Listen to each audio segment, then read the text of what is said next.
Isn't this the noob that escaped? Yeah, but look, I just need to get into this cave, and, I mean, we don't need to have any problems. Put your hands up. You're being arrested right now. Whoa, chill out. Look, if you give me 1 minute, I think I have something that's gonna make you change your mind. What could possibly change my mind? You're an escaped prisoner. Check this out. 1 whole stack of dirt blocks. Dude, is something wrong with you? Put your hands up right now. I'm arresting you. Okay. Hold on, chill out. Okay, 1 stack won't work. Try 2 stacks of dirt blocks. Bro, what are you trying to do? Do you not love dirt? Well, of course I love dirt, but like, that's not gonna work. Yeah, try 3 stacks of dirt. Oh my god, 3 stacks of dirt? Yeah, go ahead. With my insane intelligence, I somehow escaped the new guard again, and I went on down into the cave. But when I got to the bottom, there was a giant hole. I could not see the bottom. I had already come too far to turn back, so I knew I had to take the jump, and I went for it. I somehow landed in a pool of water, but when I turned around, I knew there was no way out. The boss was expecting you to arrive here. Unfortunately, this is as far as you go. I was completely surrounded. There was nothing I could do. If you take 1 more step towards that portal, we will end you right here, right now. You don't understand. I have to get through that portal. Whoever's behind this, whoever your boss is somehow making it seem like there's always been dirt and noobs. Do you not remember life before? Do you not remember any regular players? This world has always been in the power of the noobs, and there's never been anything before. You're foolish to think otherwise. Guys, wake up. You guys are all being fed a lie. How do you not see it? That's enough talking for you. Noobs, take Evo out right now. No. What did you just say? I said no. My time as a noob is over. It happened faster than I could even think. One by one of the new guards took out all of the remaining guards and spared me. Who are you? Why did you do that? Why did you help me? I don't know, but all I know is I had a life before this. Someone through there is behind all of this, and I just want to remember again. You go through there and figure out how to save the world. I'll find a way out. Thanks to the guard, I now had nothing standing in my way of this portal. I walked over. If I jump in this portal, I'll find whoever's responsible for this whole mess. But will I come out alive? It didn't matter. I owed it to the world to try. I took a deep breath, and I jumped.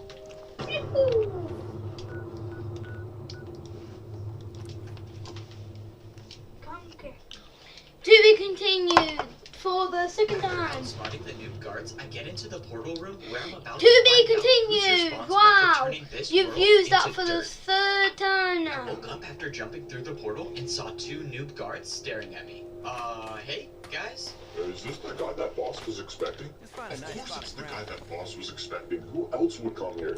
I don't know, bro. Just chill out. I was confused why the noob guards weren't attacking me. It seemed like they were expecting me. So, I just went ahead and walked right through them. I only had one goal, and that was to help save the world by taking out the beacon. But when I looked over at the giant floating island, there was way more than 1 beacon. But that didn't make any sense. The note the pro left behind only said I had to destroy 1 beacon. I didn't have time to worry about that.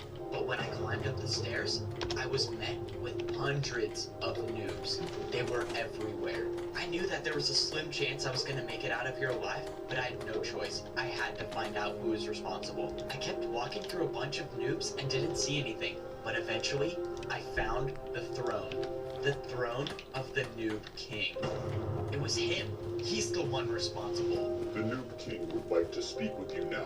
Go over to his throne. I started making my way over to the Noob King's throne. I had no clue what I was gonna say, and I had no plan of attack, but I just wanted answers as to why he did all of this. Evo, I've been expecting you for a while now. I knew a player like you wouldn't have any trouble getting past my noob guards. Why are you having your noobs attack me? Why are you keeping me alive? I've instructed them to keep their hands off you, at least until after we have our little talk.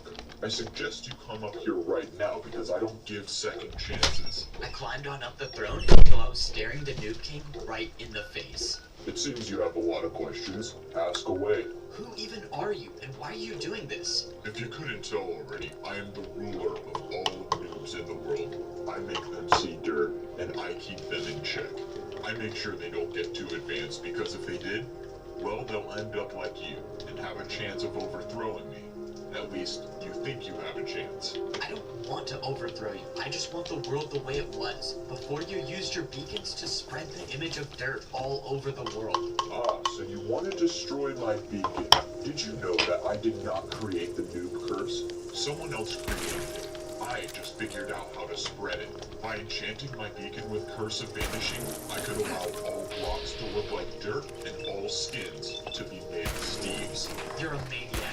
Well, at least now you can die knowing the truth. News. I ran as fast as I could to see if I could escape, but it was no use. By the time I got to the ground, I was completely surrounded by noobs. I got lucky in a lot of situations before, but this was most certainly the end for me. There was just no way I could outsmart hundreds of noobs all at once. I mean, what is something that can get any noob to... Wait. Yo, do you want to find diamonds really easily? Do you? All you have to do is just dig straight down for diamonds. This guy can't be serious. No, I'm not even kidding. I literally found diamonds. If you found diamonds, then prove it then. Look, I got a pickaxe right here. You wanna see it? There we go, diamond pickaxe. Got 3 diamonds just by mining straight down. Oh my god, guys, he actually has a diamond pickaxe. I think we need to mine straight down. Yeah. Everyone mine straight down. You'll all find diamonds. Just don't stop until you find them. I started mining straight down, and I just knew this was my only chance. And it worked. All around me, I started hearing mining sounds, and I knew all the noobs were mining straight down. I built back up, and I looked around. Every noob had dug straight down. It was now just me and the Noob King. I convinced every noob that there were diamonds down below, but I knew there was the void. Once they dug all the way down, they just fell through. But now that the noobs were gone, I had a bigger problem on my hands. I had to figure out which beacon I needed to destroy to set the world free from dirt. I had no way of telling them apart. But then, I remembered I had the turtle shell. I put it on, and I saw the world how it really was. I looked around to see if I could get any hints with the regular blocks, but then I saw the back beacon was purple. That was the beacon that was emitting the signal that was making all the blocks turn to dirt. But there was still the Noob King.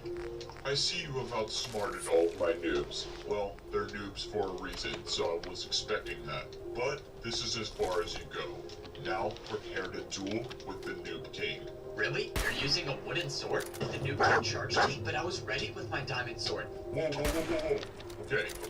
You have me beat, but you don't want to kill me, because I'm the only chance you have in stopping this. Really? And why would I believe that? You want to try to go and break the beacon? You can go ahead. I'm not going to stop you, but it won't work. I didn't trust the Noob King. I don't know why he was letting me destroy the beacon, but it didn't matter. He gave me a chance, and I was going to take it. I climbed up to the top of the pillar, and when I got there, I found the cursed beacon. This was the beacon that was destroying the whole world, and I was going to break it. I was going to be the one to save the world. This was it. After I mined this beacon, there would be no more dirt and no more noobs. Everything would be back to normal. Back to my old life. The way things should be. I broke the beacon. It was finally over. This world was finally free from the dirt curse. I could go back to living my normal life, but when I took off my turtle shell... No. This can't be happening. How is this happening? I destroyed the beacon. I destroyed the curse. But everything is still dirt. This doesn't make any sense. I had no clue what to do. I started mining down the pillar, and I went to approach the Noob King. I broke the beacon. Why is this happening? Why is it still dirt? I gave you the answer already. I told you that I wasn't the one who made the curse. I just figured out how to use the beacon to spread it all over the world. Well then, why is the curse still going on? Why is the world still dirt? Because the beacon hasn't been destroyed. What do you mean? I just destroyed it. That wasn't the beacon. You are the beacon. I don't believe you. You're lying. Just think about it. Who was the one who told the noobs to dig straight down? That was you. And who was the one who told the noobs to only build dirt houses? All of that started from you. And you're the only way all of this ends, by sacrificing yourself. There's no way any of this is true. There's no way that I'm the beacon. How could I have started all of this? It doesn't make sense. I just refuse to believe it. I know you're lying. You're just trying to get me to sacrifice myself so that you can take over once I'm gone. Am I lying? You saw the cursed beacon, and you broke it yourself. You knew it didn't do anything. So what must be the cause? It's you. You don't want to believe it. I was beginning to think that the Nuke King was actually right. That I was actually the beacon. And there was no choice I had left but to sacrifice myself. If that meant that the whole world would be free of noobs and dirt, then that's what I had to do. I went over to the ledge to prepare my sacrifice. If I was wrong about this, then there would be no one left to stop the Noob King. Oh wait, Ah, so you didn't have the stomach to make the sacrifice. Looks like you'll be keeping me in power. no, I came here to do that. I don't know why I was keeping him alive. I looked out over the edge. If I messed this up, then people would have to live in Noob World forever. But I had no choice. If I caused this mess, then I was gonna be the one to save it. I looked down, and I jumped. I fell through the void, and I prepared for the end. But it almost seemed like something grabbed me. He's in stable condition, sir. Very good. I would expect nothing less from a player like this. He actually did it. He sacrificed himself. Yes, it seems like he actually might have what it takes to be the one. What should we do now? Wipe his memory clean and prepare him for phase 2.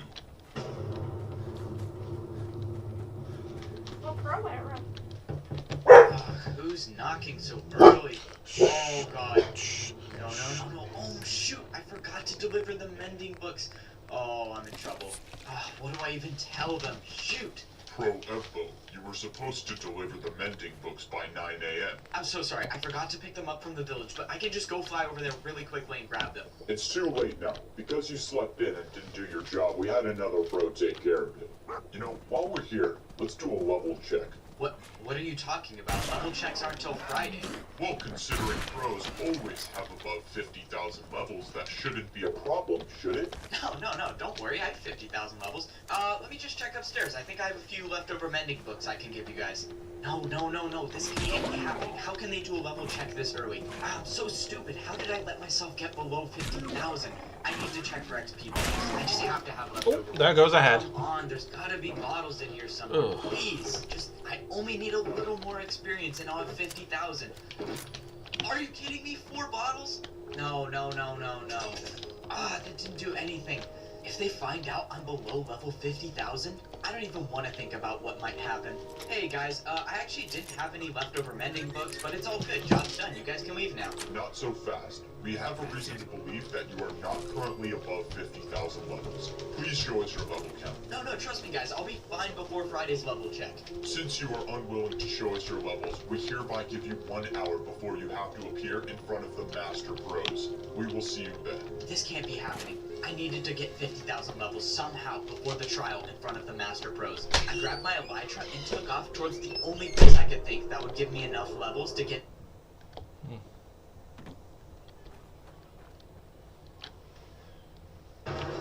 This shop is dream of our family. The sparklers are buy one, get one free. That's right. I'll just take the free one. That's not how this works. It's in Disney and Pixar. In Element City, there's air, earth, water, and fire. But we don't mix. Who says fire and water can't be friends? Come on.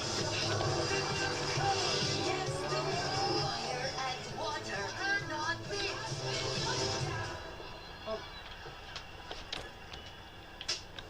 This summer. I think we will try now. Okay. I'm will try one now. Right. William, you want to hear a joke? Yeah. Please? Alright. Well, you were going to have to say something, which is... What is it? Fine. Alright. You're going to say... Can people drive without a car driving license? Then you got to say that 3 times. But the last time you say it with... But... Alright, so first time. Can you drive without a license? Can you drive without... No, you don't say it immediately. No, I'm stopping. Okay, it's too complex for you. Well, Dad already knows the joke.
Nice job.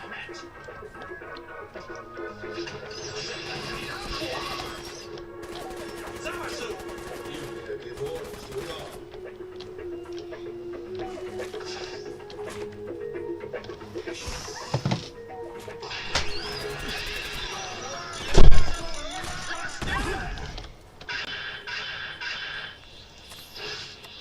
I wonder if I took it too far.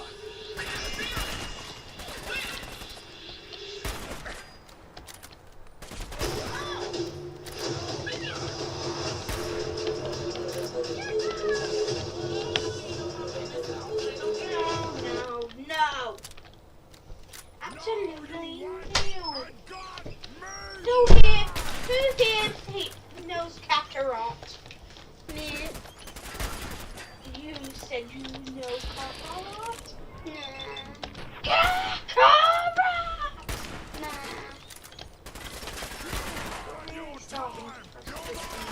I'm going to Close that surprise door. Bring it on, Gohan. Close that door. I'll finish this one in an instant. No, but don't teacher now. Stop doing that.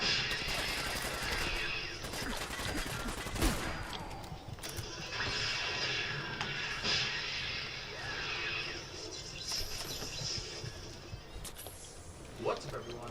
Welcome back to a brand new video. Today we'll be starting a brand new scenario based on an old one that I made before. A while ago, I made a video talking about if Broly landed on Namek. It was a full series, and we saw what would happen, well, if Broly landed on Namek. So today, we're doing something a little bit different. A lot of people in the video were suggesting that I should make one for Goku, having him be sent to Namek instead. And that could actually work out. I just have to change one small detail, and it changes the entire story. Instead of going to Earth, Kakarot is being sent to Namek. We'll be using that prompt and seeing how it affects the entire story. With all that out of the way, let's begin. Bardock's already suspicious of Frieza. He knows that he's probably going to attack the Saiyans sometime soon, and he wants to make sure Kakarot's at least safe. There's only one way to do it. He needs to send Kakarot to a different planet, at least for the time being. But instead of sending him to Earth, which is a pretty unassuming planet, Bardock decides to send Kakarot to Namek. I could pick The this. good thing is, it's not like it's on anyone's radar yet. Sure, they know of the planet. The Wish Orbs are still rumors now. No one knows that they actually do exist and exist on Namek. So it's not like anyone cares about Namek anyways. He should be safe there.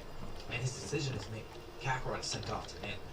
Of course, nothing changes about Bardock's fate. He still ends up facing Frieza, but to no avail.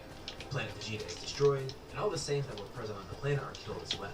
But of course, not all the Saiyans are dead. Besides Kakarot, there are others around the universe. We'll be seeing more of them later on. After some time, Kakarot's pod eventually lands on Namek. And of course, this is a huge surprise to all the Namekians there. Cautiously, they go up to the space pod, and they find a child. And based on what he's wearing and how he looks, he must be a Saiyan. At least according to Guru. They have no idea of who he is or why he's here.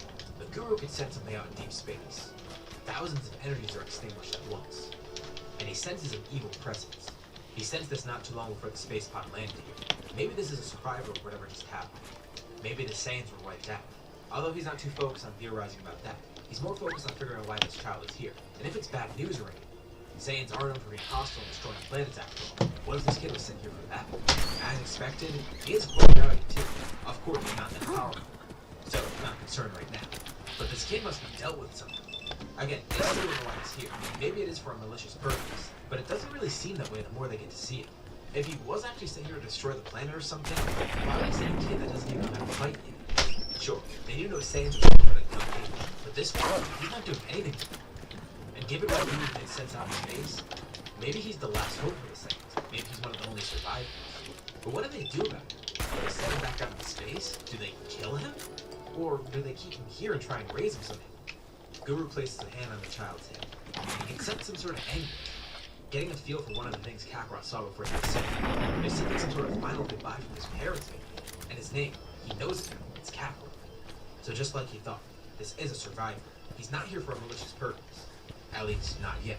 Knowing how Saiyans are, he might grow up to be that way. But maybe they could change that. It would be nice to have a strong warrior around after all. Of course, they do have people like Nail and other warrior Namekians.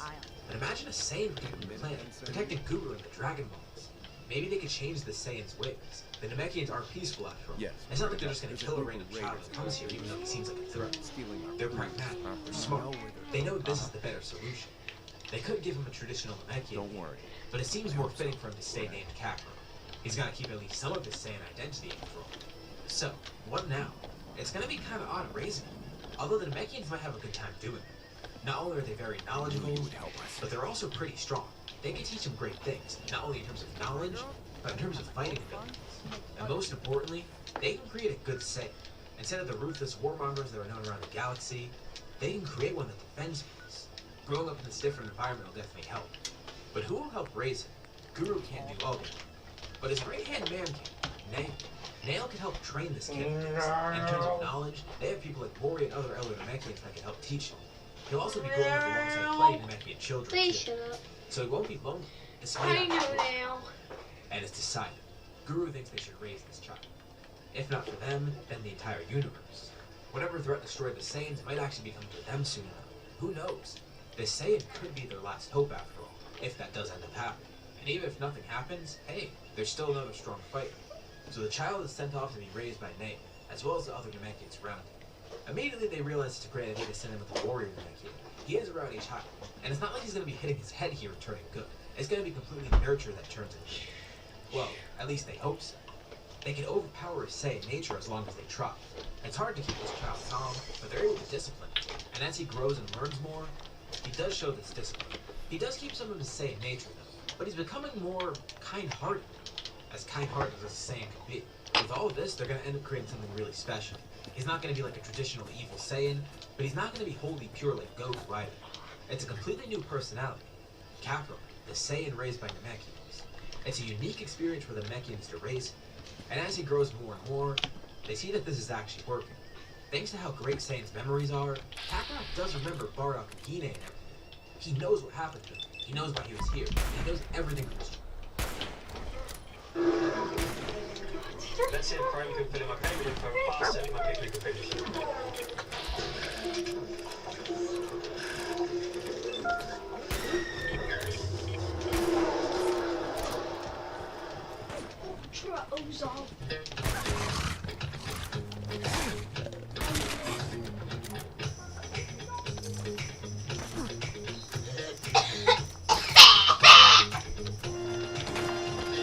Bless you.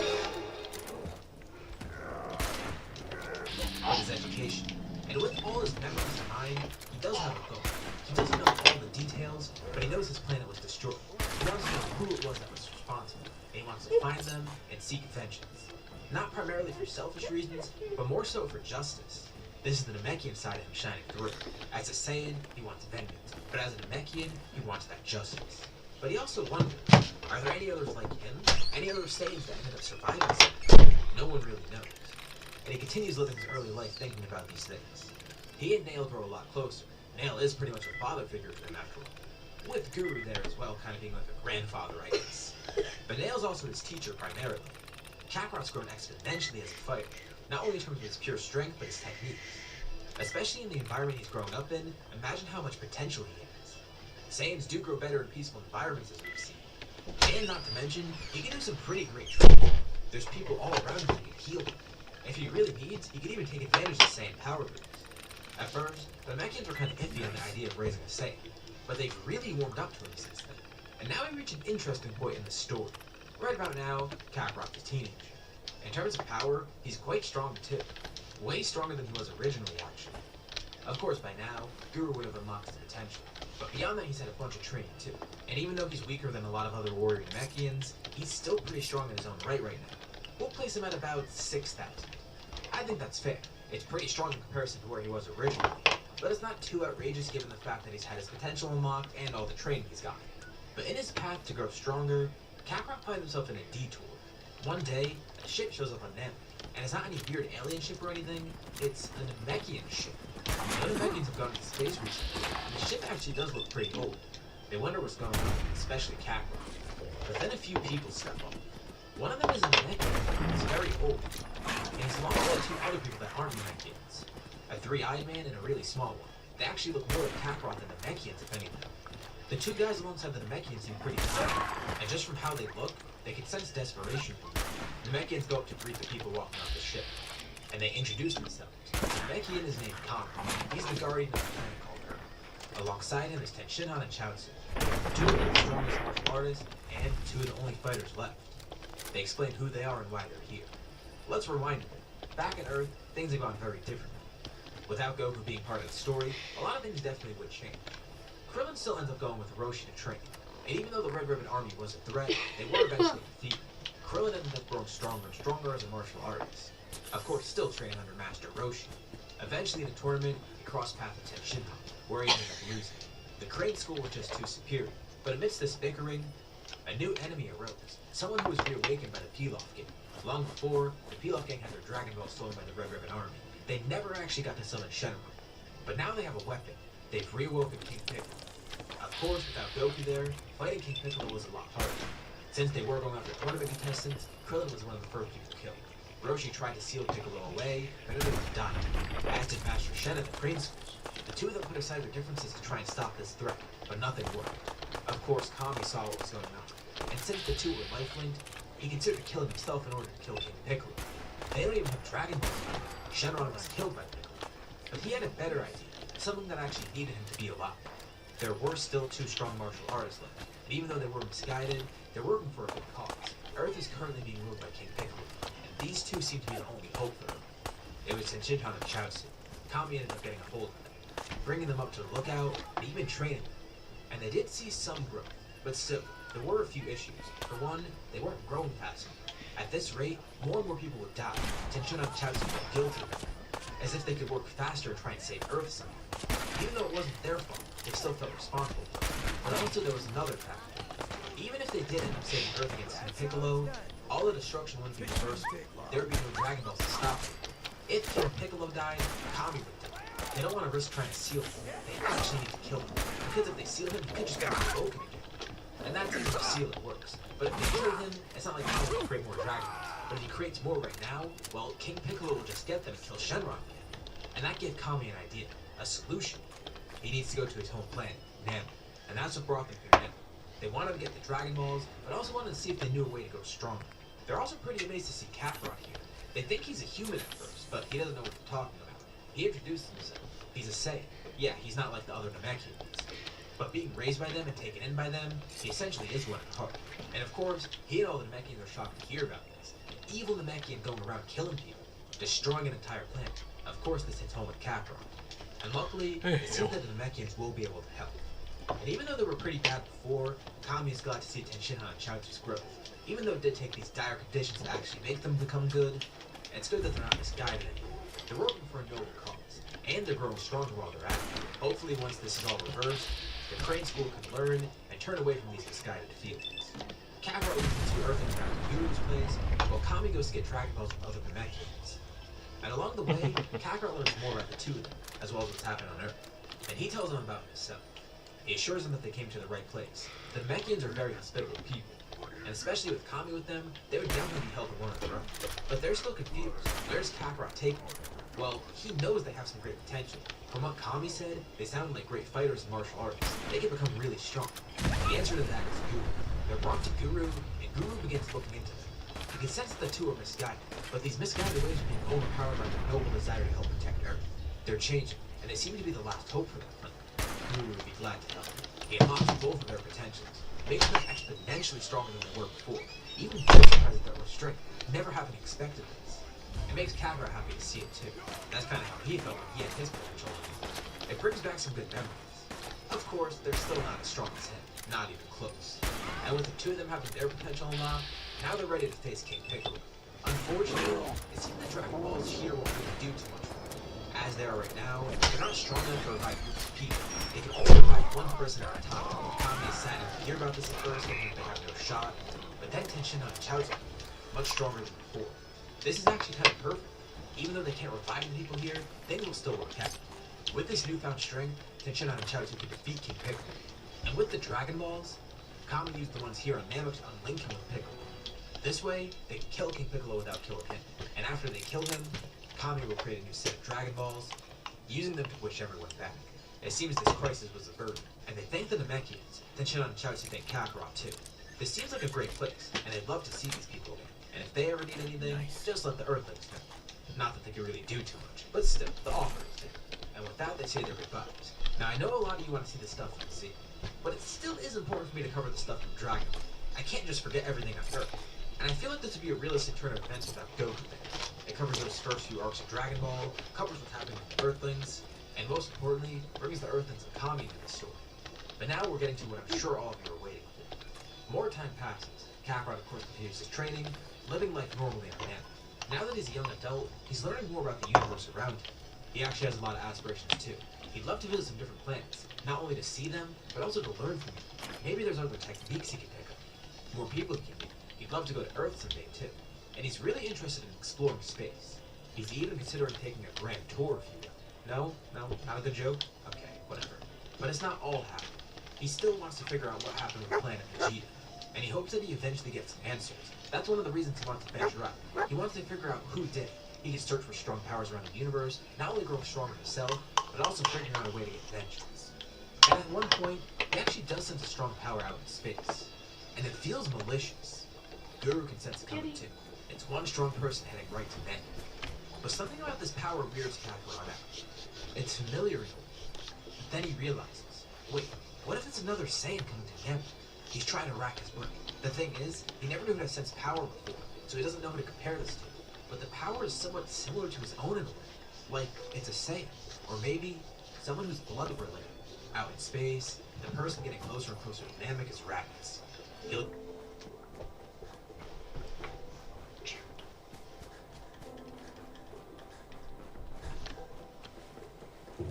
I got a bunch of people to play children games for $40 million. But if you lose one of the games, you die. You're joking, right? I am 100% serious. Jimmy, we thought you were kidding. Jesus Christ, Jimmy! Remember, your mask is against the fools. You killed Carl! Yeah, I did. And if you thought that was crazy, you're gonna want to watch until the end, because it gets even crazier. So here are your rules No, for the William. game. You need to cut out the shape in the cookie without breaking it. And you'll have to do it with this needle. While they do that, I'm gonna tell you about today's sponsor, Honey. If you're looking to buy some human organs off the black market and you want the cheapest deals, then you need Honey. Okay, this is ridiculous. So far, barely anyone has gotten out yet. So I'm gonna need to spice it up a bit. You now have 10 seconds. 7, 6, 5, 4, 3, 2, 1.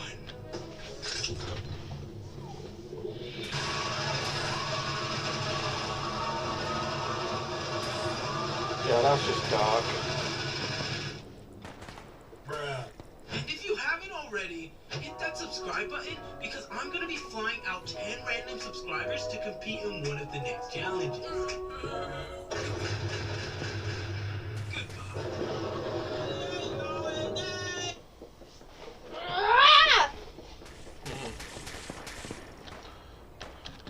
Sorry, I can't talk right now. Thinking about the past. That's particularly No. Dog meat, don't approach. Let them cook. Let them cook. Quite literally, because they're exposing them to high level dosages of radiation. What is radiation? It's I am hungry. what you get from nuclear fission. It isn't pleasant. Oh, combat rifle, finally! Oh, and military fatigues.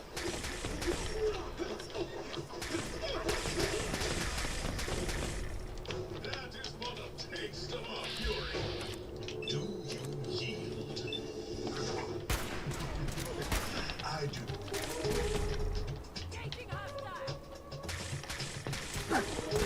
Stop shooting at me, you... Was they yielded?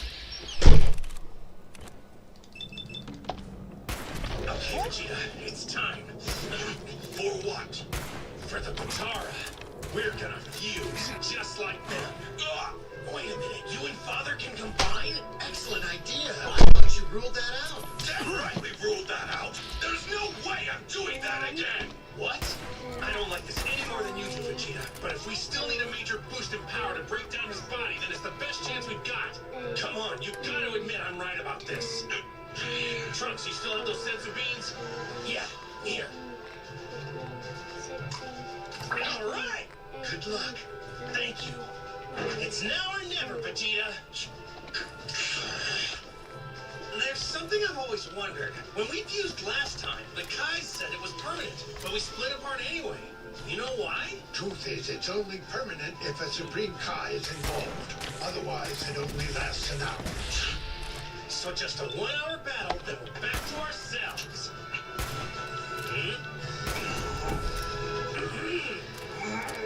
I don't know how many books are now. Come on! Cut it out! If you say one more word, then the answer is no! Damn it all! 1 out! That's it!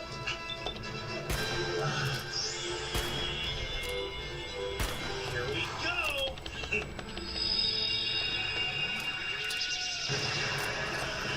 Vegeta!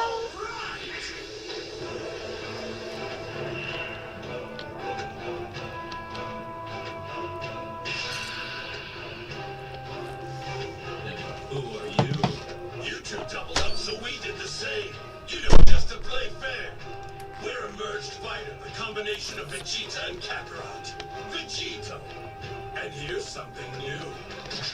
Vegito!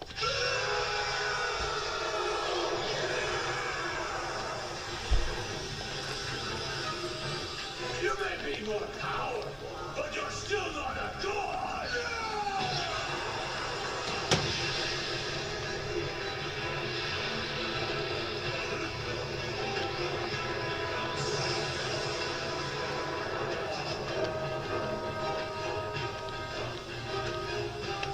Okay, what do you say we wrap this up?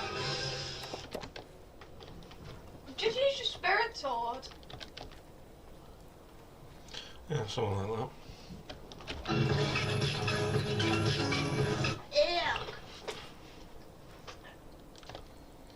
Hello? That's right, Tommy and it is animated! A few videos ago, I let out the big news that I have a girlfriend. That seemed to... well, we're all very into it now. I've kept the details pretty secret. But today, that'll change it, since it's time to leak some of our funniest stories. So, if you want to know how to be a good boyfriend, keep watching. Because this is not a very good tutorial. So please consider subscribing, since this video has taken ages. And if you want more of my stupid stories, really appreciate it. Please double check the subscribe button. And a huge shout out to every animator that's helped on this. The links are in the description. Anyway, the first thing I warn my new girlfriend of are my friends. You see, as a Minecraft YouTuber, I have surrounded What are you doing, myself William? completely by Is idiots. it? But I thought, Yep. you know what? It won't be too bad. My friends will be cool. 2 days after our first date, me and Em are at mine, and I get a buzz on my apartment thingy, and it's Tomo. Tomo comes in and immediately starts gibbering about his Minecraft server. But upon coming into the lounge, it just stops. As Toby realizes that there is a woman on his spot on the sofa. Sound fills the room. Tomo slowly lets out a single hello and goes straight back to talking about his Minecraft server. And Emma's looking at me like, is he ever going to ask me about how? Yeah. Spoiler alert, he never does. This is what I begin to realize. Maybe I shouldn't meet the rest of my friends. But don't worry, it gets worse. A few months into knowing each other, we went up to Nottingham, my hometown. She meets my parents. Oh, so nice. She meets my dogs. Ah, even nicer. And then she meets my best friends. Ah, terrible. We go and we sit at the park for an hour. We chat about this and that, random little topics, until my friend Freddie, randomly, yet incredibly confidently, blurts out, "Hey guys, did you know 50% of relationships always end in breakups?" Did you know that, Freddie? Freddie, why would you say that? Why would you switch the topic to breakups? What is wrong with you? I don't say it like that. I simply go, Freddie, that's not true. Anyway, as I was saying, but Freddie then cuts me off. He pushes on and feels strongly that this, the first time he meets my girlfriend, is the time to talk about this. Yeah, guys, no, it's true. 50% of relationships end in splitting up. How crazy is that, guys? How crazy? Are you kidding me? So we spend the next 30 minutes having a back and forth about whether our relationship is doomed to fail. Well, actually, you're both under 25, so it would be incredibly unlikely to be stated on the Freddy. We then left. Don't worry, Em and Freddy are good friends now. Me and Freddy will never be the same. On our third day, only having known her for a week or so, I pitched to Em. I love cycling. Little did I know, she actually hates it. And so we ride, sailing through Brighton, looking around, our love forming like we're in a movie. Then I realised, she is dying. Hey, do you want to stop bike riding? And she, through her exhaustion, she just manages to get out. I don't mind. Well, whatever you want to do, Tom. Now, it turns out the phrase, I don't mind, is actually a mysterious code for the real meaning, I absolutely do mind. I did not pick up on this though, and, you know, I simply said, okay, and just continued cycling. Only months later down the line, Sam revealed to me that this was A, terrible boyfriend behaviour, and B, just common sense. In my defence, now, my friend Wilbur, he's like a brother to me. You know, he mocks me, he beats me up, you know, he's a good guy. He also cares about me. He cares, don't you, Wilbur?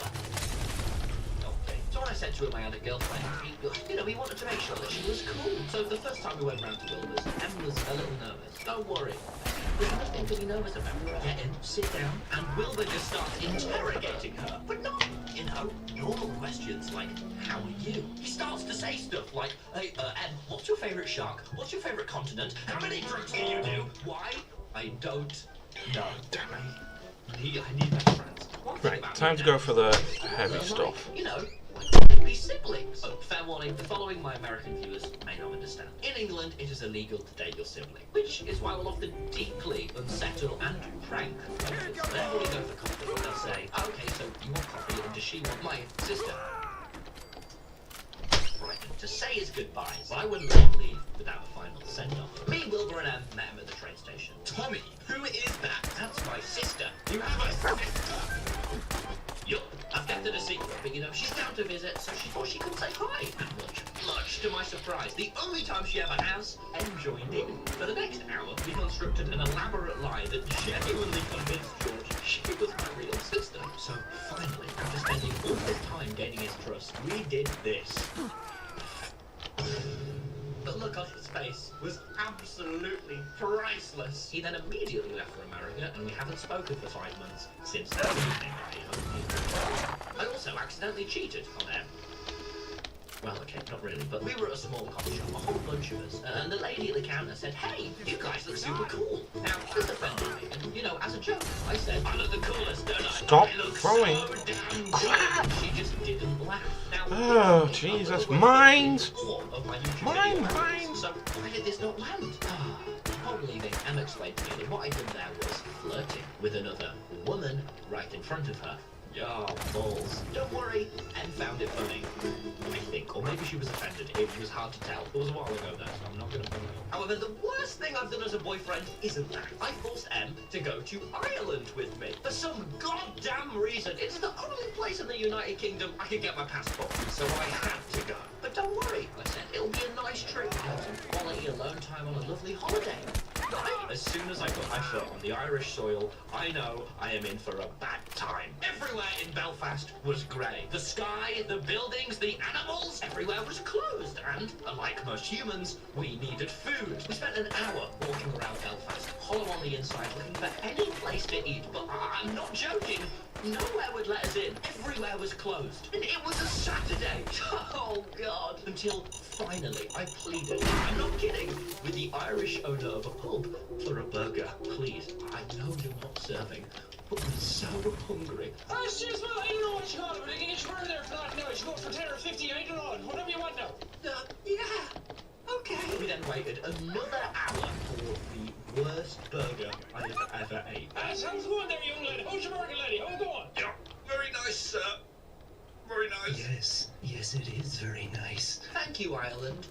Very cool. That's it. Thank you for watching, and please subscribe. No. How about I do this? I obliterate you using a tiny. Stop throwing Molotovs at me, you... Keep on throwing Molotovs at him. Those cretins. Keep on. Or is another word, little shit. Stop! I can fix it.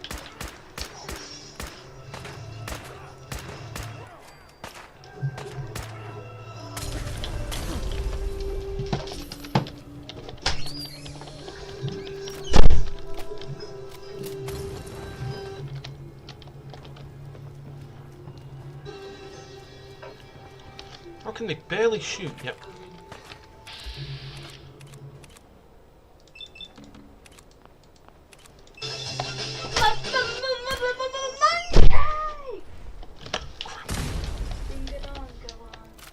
Okay. I couldn't hold back if I wanted to. I couldn't hold back if I wanted to. The beast within me has awoken. Leave it to me! Is that seriously the say it? Bring it on, man. Bring it on, Gohan. I'm going to surpass you, Dad. Bring it on, Gohan. I'm going to surpass you. Bring it on, Gohan. Dad? What?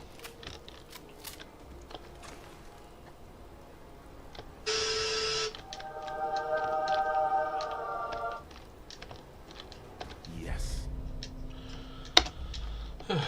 Today wasn't a complete. Excuse me? You matter, heart, Eric. Wait there. Aw. Thank you. Wait, hand it back. Oh, wait, that's what I think to Oh. Got it. I don't want any of that.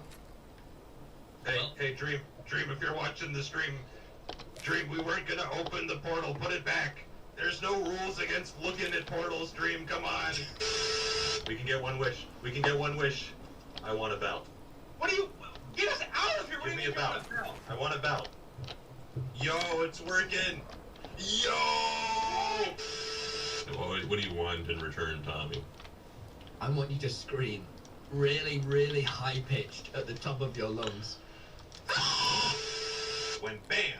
New Discord notification. It's Mr. Beast. He's doing a hide-and-seek contest, and the winner gets a $10,000 refrigerator. I had to have it, but the event was in 1 hour. I needed a plan, and fast! I decided to use one of the oldest Minecraft techniques, camouflage. But I couldn't just show up looking like this. What if Mr. Beast had us all get together to do the intro? Everyone would see my disguise. But I had a plan. You see, Minecraft skins can have a toggleable second layer. Now, I'd never edited a skin before, but I mean, it's just copy-paste, and how hard could it be? The only thing left to do was put on my masterpiece. Don't laugh. It's for the fridge! Okay, it looks a little chubby, but so long as nobody looks at me too closely... Wait a second. Something's a little off there. Bruh. His personality good. What are you dressed as? Ooh. Where are you guys? Bottom's messaging me saying, are you interested in content? But you've got to stick with me. Content. Where did my turtle go? Turtle? Turtle? Well, there's a thunderstorm going on and we're just like concentrating on farming turtles.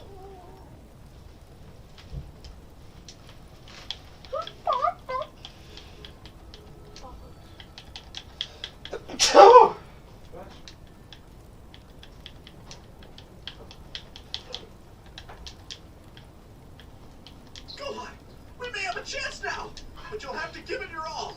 Remember, you may look like your dad, but you can absolutely not hold back. Better be putting it with Piccolo. Get me off into space. The next time I get to see you, you lost your damn body. You're not even you anymore. I don't know where he gets that from. You know, it's not so bad. I mean, sure, I've seen more people die than most people my age. Or really, most people in general. But then again, I don't really know anyone my own age. My best friends are a 26-year-old dwarf and a giant green alien who constantly hits me. Still, better than my dad. At least they're around. Huh, where did that come from? What would Dad do in this situation? Hi, son. I'm beginning to think I have issues. Now, last but not least, bring back my dad! took care of Brady. Oh. That's the best news I've heard in a long time. By the way, I cannot do this. we decided to support What? Matt. The one called Goku is still alive. What? Things will get better He if we is? stand That's together. great. Then just wish him here. Dragon, will my father here? Sorry. Can't do that either. Okay, what? The one called Goku wishes not to return.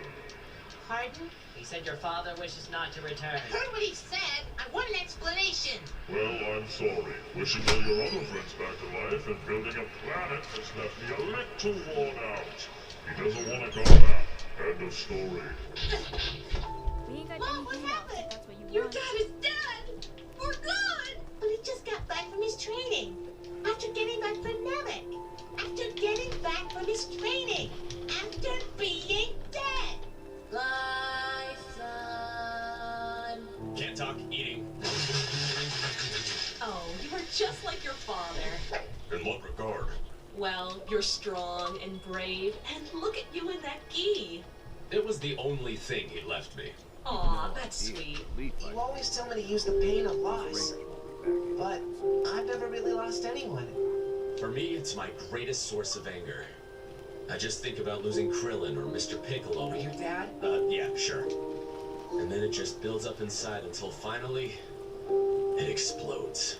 1 minute, guys. But, Dad, it's been almost 2 years. I know, but I gotta go talk to this purple stranger. But, yeah, cool. I wanna fight me some androids. I haven't had a good fight since Freezer. Wait, so the first thing we do after you get back, after being gone for a year and a half, is train. I know, I'm excited too.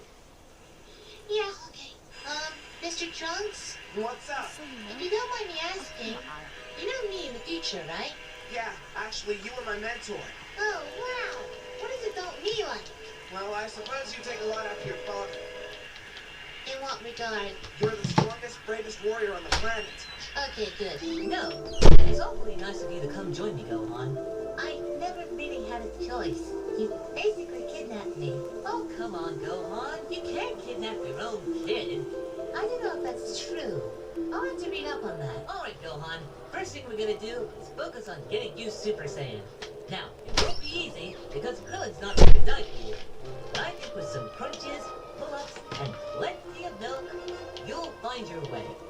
Oh, well, if you really believe in me. Also, we're gonna fight. A lot. I need an adult. I am an adult. No, you are not. I hope you got plenty of sleep, because today, we're gonna do some special training.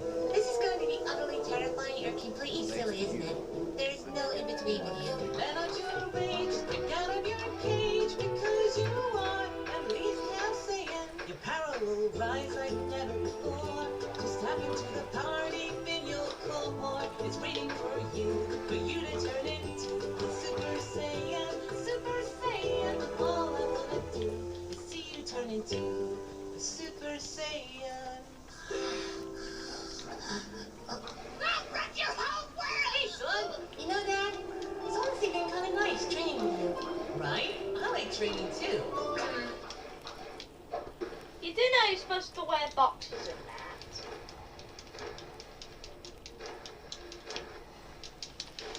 Come on, we may have a chance.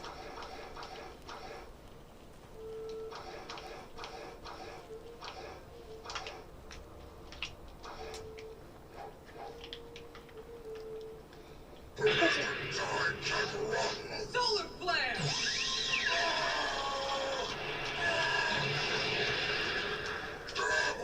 Eyes! Oh god, it's like walking in on Frieza in the shower! Frieza's always naked. Hey, Kakarot! What's the opposite of Christopher walking? Huh? Christopher Reeves! That was a terrible thing! Don't care, Evil! Now time to crush you like an onion! What? Exactly! Now die!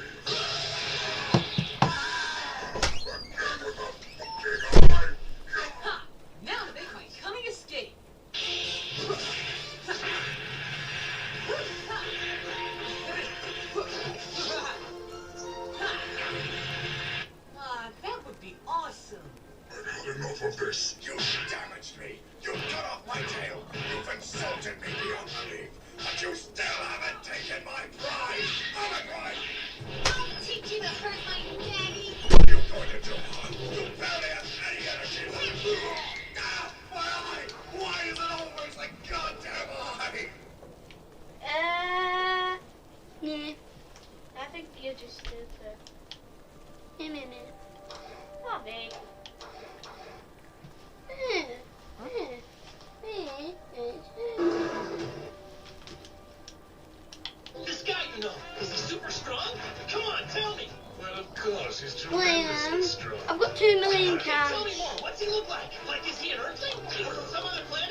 god, this whole time I've been stupid.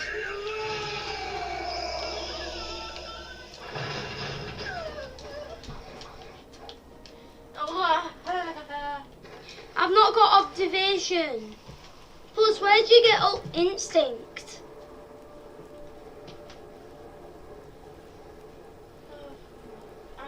I show Speed sometimes celebrates so hard that he bleeds. These are the 3 times when Speed almost put himself into a coma. Coming in at number 1 is when Speed was opening packs in FIFA and he finally got Ronaldo. And that's when Speed yelled Sui so loud that he broke the sound barrier. It started bleeding. Ronaldo, I love you! And at number 2, after Speed won a game of Fortnite, Speed started emoting in real life. And at number 3, after finally hitting 16 million subscribers on YouTube, Speed started making some odd facial expressions. Soon after, a stream of blood started pouring out of his lip, but that didn't stop Speed from barking in celebration. Like this video if you realize... I hate that. Speed should go in a coma. Why? You wanna know why? Alright, you see a word called B-U-T. He'll say it bet. Like, it's bet. He can't say the real names. He calls Cristo Ronaldo Christie. Because he can't say it. Because he mispronounces names so much. I wish something interesting would happen.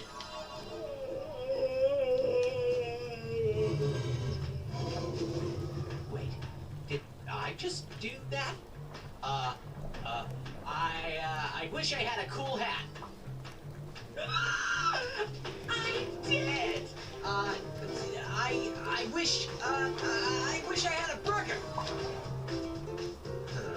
I wish I had a tongue. It's not working. Oh, what's happening? I wish this all would go away. Robots are gross. Much better. Well, that didn't go quite to plan. Let's try something else. I wish I had more friends. Anna. Fabulous! Aw, how could you get a hat? I wish all my friends had cool hats too. Whoa! Thompson! Not a taxi! How'd you do that? I don't know. I just wish for things and they happen. I wish there were dinosaurs With lasers and a sombrero with red boots. Ah! I wish someone would save us. No. I wish the T-Rex was. I wish the T-Rex was. I could look super fast. I wish I could fly.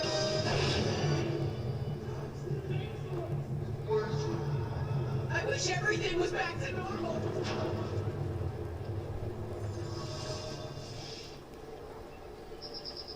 Hello. I wish something interesting would happen. Whoa. You see that little like button below the video? Click it and see what happens. Blue man. Someone help! My house is in flames! Hey, you! Take a water bucket and click the like button. It'll put out the fire. Stop advertising. I just hit myself in the nuts. That's your fault. Why'd you hit yourself in the nose?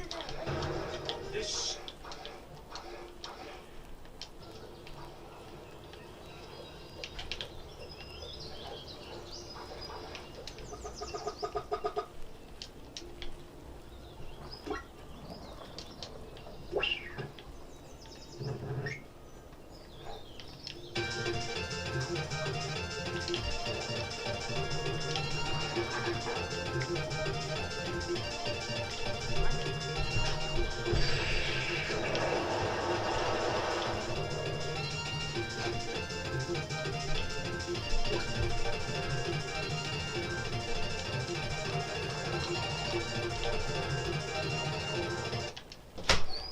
Dad, What?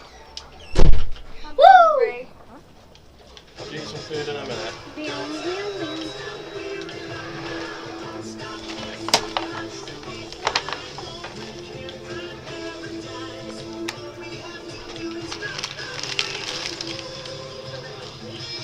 Look, this is Super Saiyan 3. Dad, That's what it. if Goku made Super Saiyan or Ultra Instinct his base form?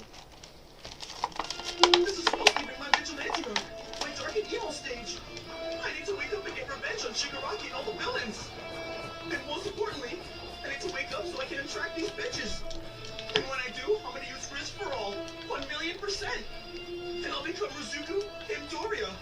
But you all can call me the Rizzolanti.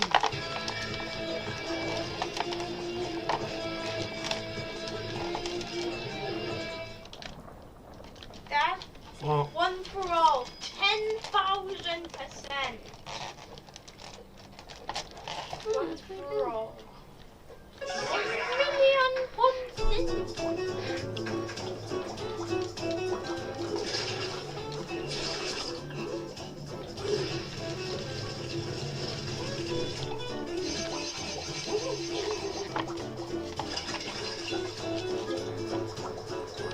Hey, Jack, get over here.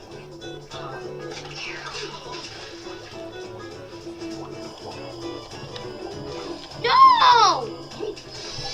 Going. God, finally, I didn't fall down. Okay.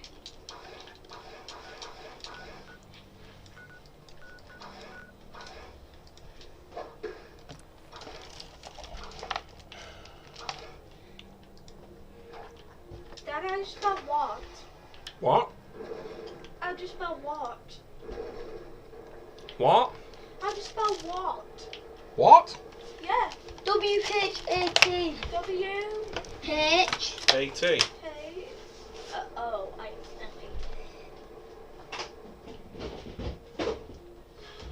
WH. A. Up. T. Down. Yeah. Oh, I don't no. want what to.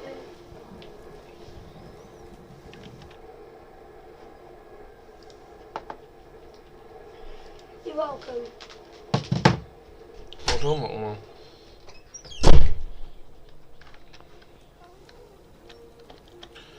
Let me just. Lovely. I don't need a combat knife. Right. Institute, very nice, but I'll go with the old-fashioned one. Short pipe rifle, no.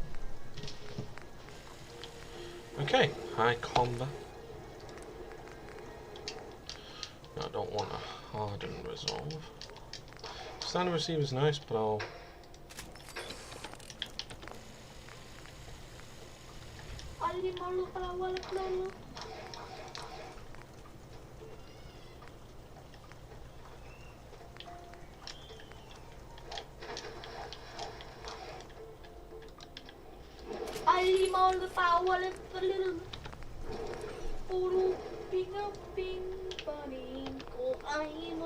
In a strange place surrounded by lush forests and Please stop.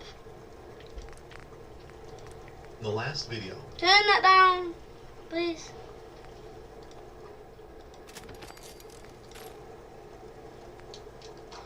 but that is what the boys think. And as they are saying this, the girls also come into the room, and they say that they are ready to go. The boys look around and find that Jessica and other girls are raring to go. They were wearing clothes to show off their slim waists, and striking poses to highlight their weight loss. One girl says that they had already I took care of the raiders that were harassing that settlement you sent me to. but she stops The people there have herself decided to before she join our can complete the cause. sentence and says that she means they had collected coins for the expedition. Jessica also makes the same fumble when she says that they were ready for cherry tomatoes. She then corrects herself and says that they were ready to meet the spider monsters. That is all Dog Chick means to her, and he issues a command to his team to follow his lead. The boys are excited to go on the expedition, and the girls are super excited for the cherry tomatoes. And as Dog Chick leads his group, he thinks that he will get those magical cherry tomatoes and become a great dad no matter what it takes. Next, we see the scene inside the tower. Theo is roaming the middle levels So of the what tower happened to as this he sighs castle about if it his was so goal. well He fortified? wonders when his Long sales before I amount joined will up. reach 1,000 Story I tower heard coins. was He that some looks kind of quite monster dejected came out and of the sea and tired. destroyed the Theo fort. says that the A lot of the maximum leaders amount were of killed in cherry that battle. tomatoes that he could store in Guess his nobody bundle ever was felt it was 15 worth of the them. risk And to even try if to he take. sells out I've completely, always wondered he if would losing have the to go radio back and station was forth the more beginning than of all 10 our labor times to problems. reach his goal. So, Theo by decides having to a assault forget the force complex assembled in the things for castle? now. At this time, his focus is to make as much money as possible. Yeah, And right now, let's do he this. is on the We'll do some 38th recon floor, at the same spot where he met the human party the last time. Theo wonders if this was the place where the humans were gathered last time. He looks around for them, but it is the humans who find him first. They locate him and excitedly tell their comrades that they have found the wandering merchant cat. Theo is surprised. Missile launcher. I'm gonna need all the heavy weapons. The man replies that is true as Get he out of opens my- up his pouch. He says that since they had no idea when he would appear at this place, they had been waiting for him on this floor for the past 3 days. And with that, the man asks Theo if he has the magic cherry tomatoes again this time. Theo is shocked as he hears the man's words. They had waited 3 days in the dangerous area just to buy the cherry tomatoes. The man asks Theo if the price of the cherry tomatoes was 0.05 tower coins per piece. But Theo acts smug as he tells the human to stop there. He had found the perfect chance to gain more money, and he was not going to let it slip. Theo says that the price of the tomatoes had already gone up. The man is shocked as he hears about the hike in price, and the commotion attracts Dongshik's attention. He comes forward and asks if anything is happening here. The man tells Dongshik that the price of the magical cherry tomatoes has gone up. Dongshik gets to business and asks about the new price, and Theo says that it's 0.07 tower coins now. But contrary to his cool and confident act, he is nervous inside. He wonders if he raised the price too much, but it turns out that his price was not a big deal when compared to the value of his product. Dongshik says that if that were the case, he would like to buy 200 fruits. He drops a pouch of tower coins in front of Theo, who is Hey, Sturgis.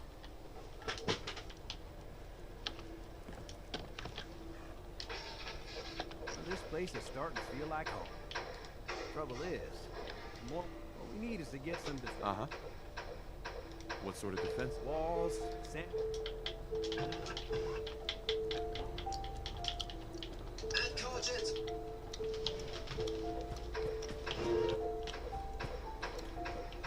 Last year we played Mr. Beast's song at the bottom of the ocean. So this year we decided to take it up a notch. By playing his song in space. Research told Yeah, sounds about right. space is one problem, but getting a working self-played piano past the stratosphere is a whole other level of difficulty. Get it? It's like a vacuum, like space. And if we can't get this project done in the next 3 days before you have to fly out to North Carolina to launch with Mr. Beast himself, then the $3 grand I just dropped on flights are all for nothing. Let me just hop. Not really. It'll make a funny video. Let's get right to work. First, I need to find a solution to our piano problem. Number one, it can't be 1,200 pounds like a normal piano.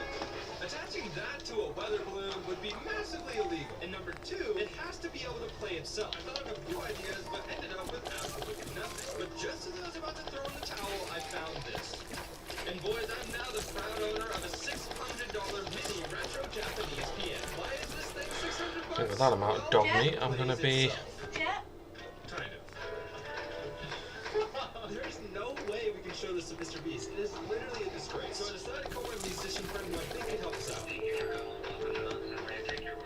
While Kendall and I figure out the piano situation, Brian's gonna get to work on our test payload. We need to launch a prototype before we go to Dad, my food! What? You didn't say what you wanted for your food. What do we have? Chicken, including barbecue and popcorn. We've got little fish nuggets. We've got chips. Fish nuggets with popcorn chicken. What, you want fish nuggets? Yeah, with popcorn chicken. So you want a mixture of the two? What? So you want a mix? The mixture of the two. Yeah. That's about right. Okay, I'll get on it. Hey, Sturgis. Last time on Dragon Ball Z, in the middle of a casual Twitch stream, Lythero asked his fellow Dragon Warriors _ and I Heart Justice to go fight them. What next? Well, I guess figure. Of course, you know you're welcome at Windows too. Some of the walls actually come with fingerprints. Alright guys, here we go. This is it. This is it? This is it. I've had enough of this run. What are you? What the fuck are you?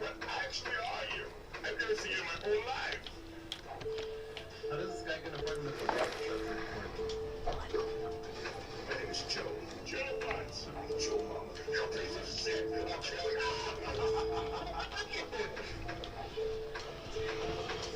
I did it. It was me. What? Okay, Joe. Relax.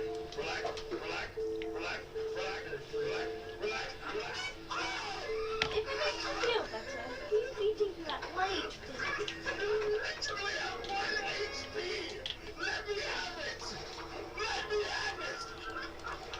Piece of shit. I think that was kind of rough.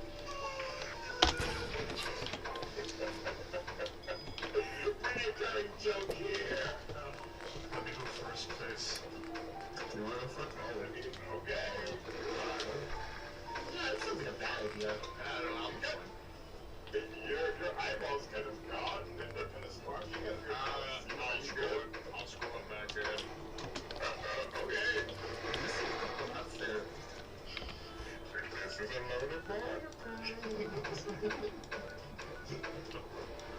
It looks like I have to fight.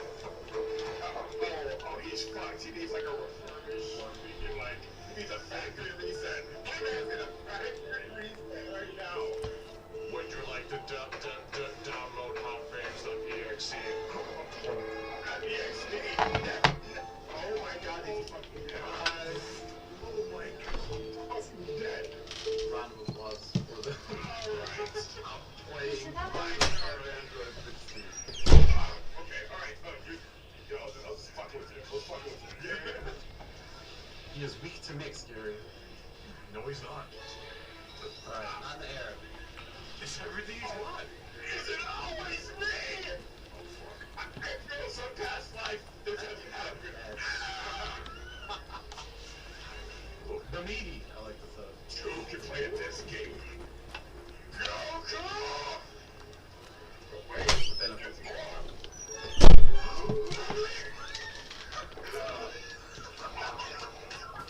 I see. Actually took my phone. You decided to use Oh shit. Hey, revive my friend. What about power?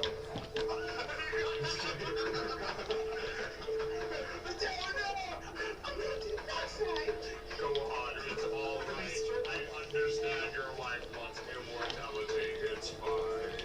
I'm tired of these sayings being better than... Oh god. Take your time. Bandai is trying to censor this pain.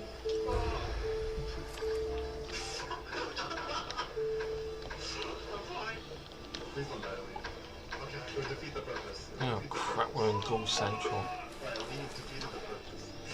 Alright, let's avoid this place like the plague. Yes. I need some backup. Immediately. Where's my... But immortality. Oh, yeah! Perfect. I expected nothing less. Alright, we're back to level 7.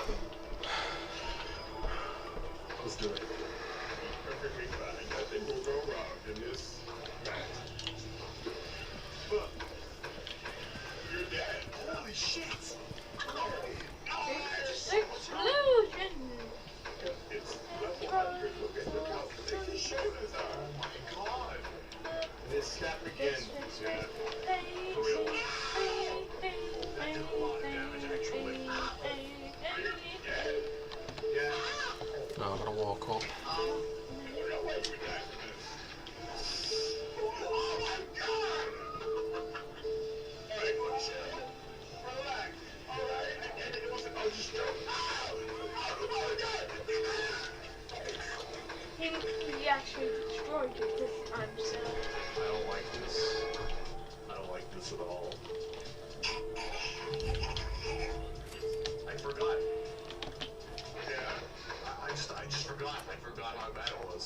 I honestly genuinely was like, oh, I remember being really bad, but it wasn't that bad. I watched the video of us playing. But actually being in it gives you so much more dread and hopelessness. Yeah. I'm switching. I'm leaving. What is up, little one? Not really. I don't understand anything, brother. This is some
I don't care what Brooke says. People have a right to know what kind of danger they're in.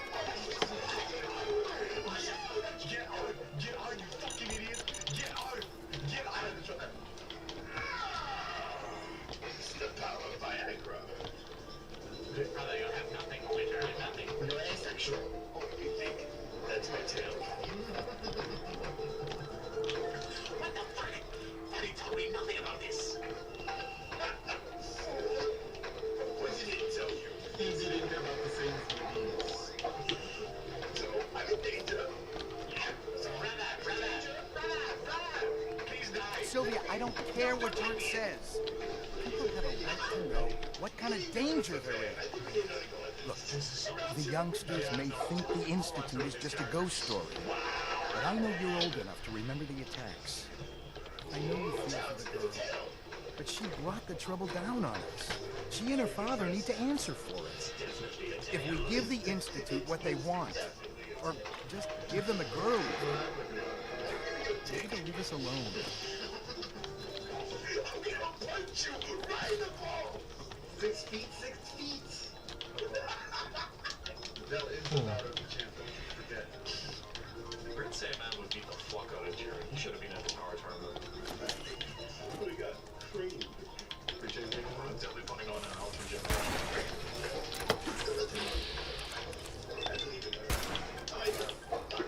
Yeah, this works. Yeah,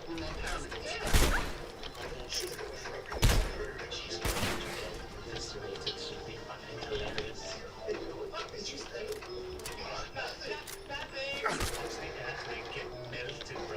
But to be so funny, I have my lucky mug here to enjoy my peace. That's why your race sucks. That's why you suck. They got him. Nice one, brother. Awkwardly holds up his hand for a high five. Thanks. Ow, my hand. That's a bit. Wow. Thanks. That's a lot. Good. I don't want to miss a fucking second I'm watching. Okay. He kind of like shove it on his mouth that he doesn't open up the biter. It just crumbles on the floor. It softly flies away because we're in Spears. Oh, tag me in. All jokes aside, I would like to win. Chad, we need a name for the team. The Bell. These are cool. What's the full team name? Team Traveler. Team Frieza and fuckos. You guys are not helping. Trey, look at this help. Oh, shit. Daddy issues. Team Babysitter. 2.5 men. Team Cold Bitches. Alright, we'll do Team Rich Daddy. No penis club. Penis club! I get it. Both of you, I get everything going on. Official team Penis Club. Team No Penis Club. Penis Club. I can't do so much.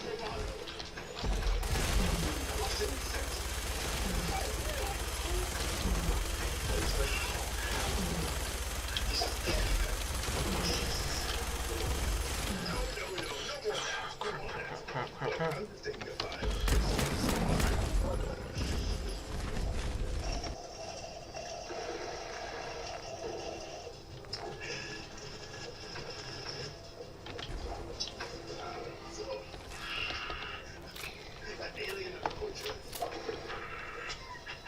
I need to open a couple more, brother.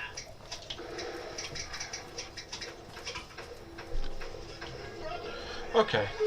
I was panicking then. I'm going to open some more. I'm opening all of the cans of soda, brother.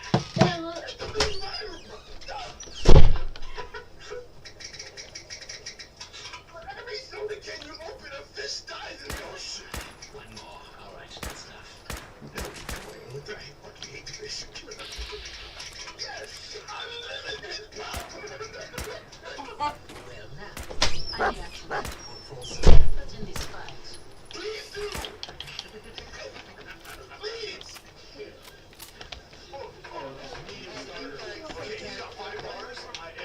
this? I'm on it.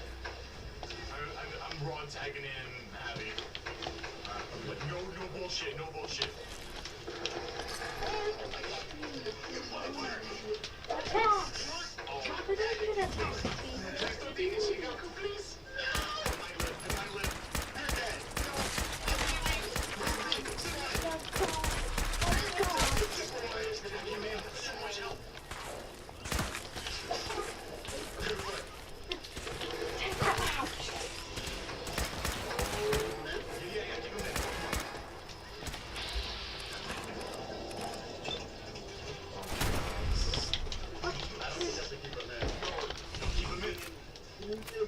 There's logic. Oh no. Okay. Whatever, just kill him. Just kill him. Just kill him. Fuck it. Because, like, now we have 16 seconds, right? So if you kill him later and focus on Jiren, I'll show you. I'll show you.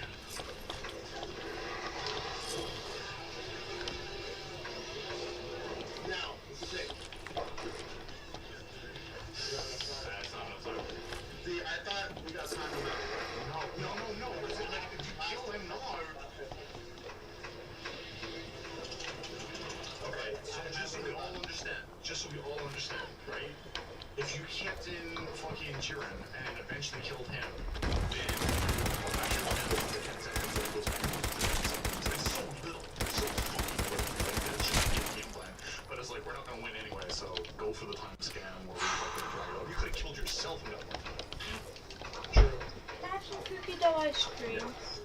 Yeah, I thought it was Yeah, sure. I'll do you some. Are you having these sour cheese and chive Pringles for the harvest? What do you mean? Pringles. Oh no. Sorry. Alright, something else. Want some ice cream? No. Okay. I don't like it. I'll be ready to eat it if you ever want it. That was not a joke. Is your processor running? I don't know.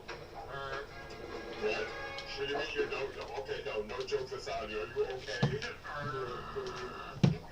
Oh, I think I know what happened. I took the courtesy of watching the motherboard last night.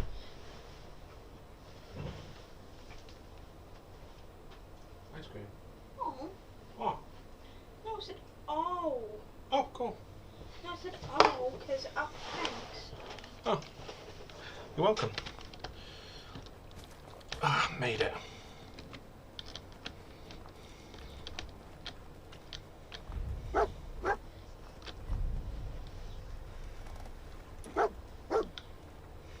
In Element City, there's air, earth, water, and fire.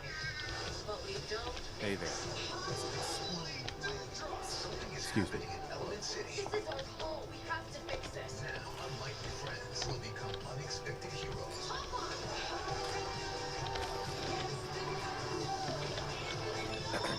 Everyone's here, General. There it is. Looks like I'm going Now home you can see why I early want today. Disney Pixar's Elemental. Definitely. 600 years old. It's in pretty good shape. That's right. They don't make them like they used to. We take this place back, people will know we mean business. Our primary objective is to clear the wall on this side is the most exposed. What are we waiting for? Let's just get Like in there and father, shoot like it out. son. If we Goku's split up, kids take a lot why not after let it, them right? come to I us? mean, they should, being part Saiyan and all. But in the short time they've been Well, alive, General, Gohan and Goten what do you have think? done a lot. In many respects, they've surpassed Goku when he was their age. But despite their age gap, there are things the two share as well. And that is what Let's we're hit them discussing from both today. sides. Here We'll are split some up. strict rules that All right, Goku's people. kids must Try follow. not to dog. Here's something Akira Toriyama literally forgot about in his own franchise. The Tails. It used to come up all the time in Dragon Ball, and less in the beginning of Dragon Ball Z. Goku had a tail as a kid, and Gohan had a tail as well before it was removed by Piccolo. When a Saiyan has a tail, they can transform into a great ape and wreak havoc on the populace. However, Goten, Trunks, and Pan don't have tails, so they've never transformed into great apes. Toriyama has said that he just forgot about the tails and hasn't included them in the third generation Saiyans. Even though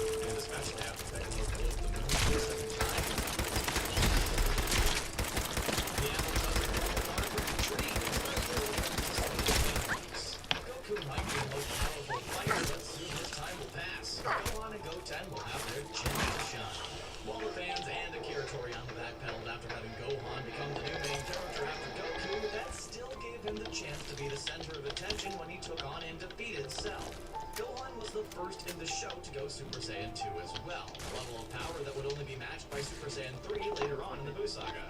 It's no question that Gohan and Goten were a lot stronger than Goku was at their age. Heck, they were even stronger than Goku when he was an adult during the first season of Dragon Ball Z. Before the advent of Super, it looked as though the rings would be passed down and Gohan and Goten were going to be stronger. However, when Super did come around, and the kids were mere side characters, Vegeta and Goku ascended to a new level, a level neither kid was going to achieve. At least yet. Now, this seems like a no-brainer, and can apply to all of the Saiyan kids, but they're all half Saiyan. No, Goku would never cheat on Chi-Chi with another full-blood Saiyan for a variety of reasons. For one, there are no full Saiyan in this universe, and two, Goku is a bit too dumb to know how to cheat. Not for a lack of trying, mind you.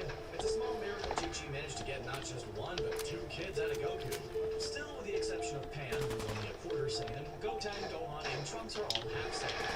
You might think being half Saiyan would make them weaker, according to Toriyama, but neither a Saiyan is the stronger they become. Because of the human kindness that resides within them, Gohan, Goten, and Trunks would be able to get much stronger. Well, they would, had it not been for Super introducing Super Saiyan God and Super Saiyan Blue or whatever. I guess that might also explain why Goku is always stronger than Vegeta. Yeah, the bar keeps rising. The kids are just getting left behind. Maybe when we get a new show like Dragon Ball Ultra or Dragon Ball Super Duper, because of the idea of having Gohan and Goten become the main character. But, nah, who are we kidding? Families and clans all go by name, last name, or a family name.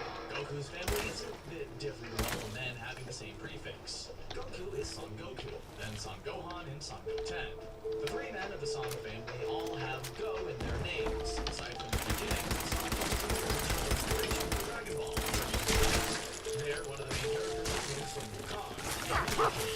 So, because we have Son Goku, we have to have the rest of the kids be sons as well. So, does that make Chi-Chi's son Chi-Chi, or did she not take his name when they got married? What's even more of a head-scratcher is that Bardock, Goku's father, doesn't have the Son prefix either. But then again, he was introduced after Dragon Ball. While the Son family might have similar names, it is a vast improvement from Vegeta's family line. While his son is named Trunks, Vegeta was named after his father, King Vegeta, who ruled over his home planet, named Vegeta. He was actually the fourth in the Vegeta lineage. If it hadn't been for Bulma, Trunks might have been our fifth. Saving your world can take a whole lot out of you, and to replenish your energy, you need to eat twice your weight in food because, well, why not? Goku's known for having a nearly bottomless stomach, a quality that's not lost on his sons. The key to getting as much food as possible in is to inhale all edible meals in sight. Both Gohan and Goten have stomachs as big as Goku's, as they can take out any fridge or restaurant that's unlucky enough to have them as customers. During the Cell Saga, Gohan and Goku trained together in a long time chamber, bonding for the first time as father and son. When they got out, the first thing they did was share Goku decided to go where they promptly devoured everything in sight. Goten was the same way with him in the martial arts tournament. Vegeta and Trunks can hardly put it back, but they also quite as voracious as Goku. Perhaps because when they were all sick, Vegeta was taught proper manners. Trunks was most likely taught the same manners where Goten had to fight to get his cut during family meals. Well, at least during the short periods of time Goku was alive. With appetites like that, dinner at the Son family must be its own form of world martial arts tournament. When we first met Goku,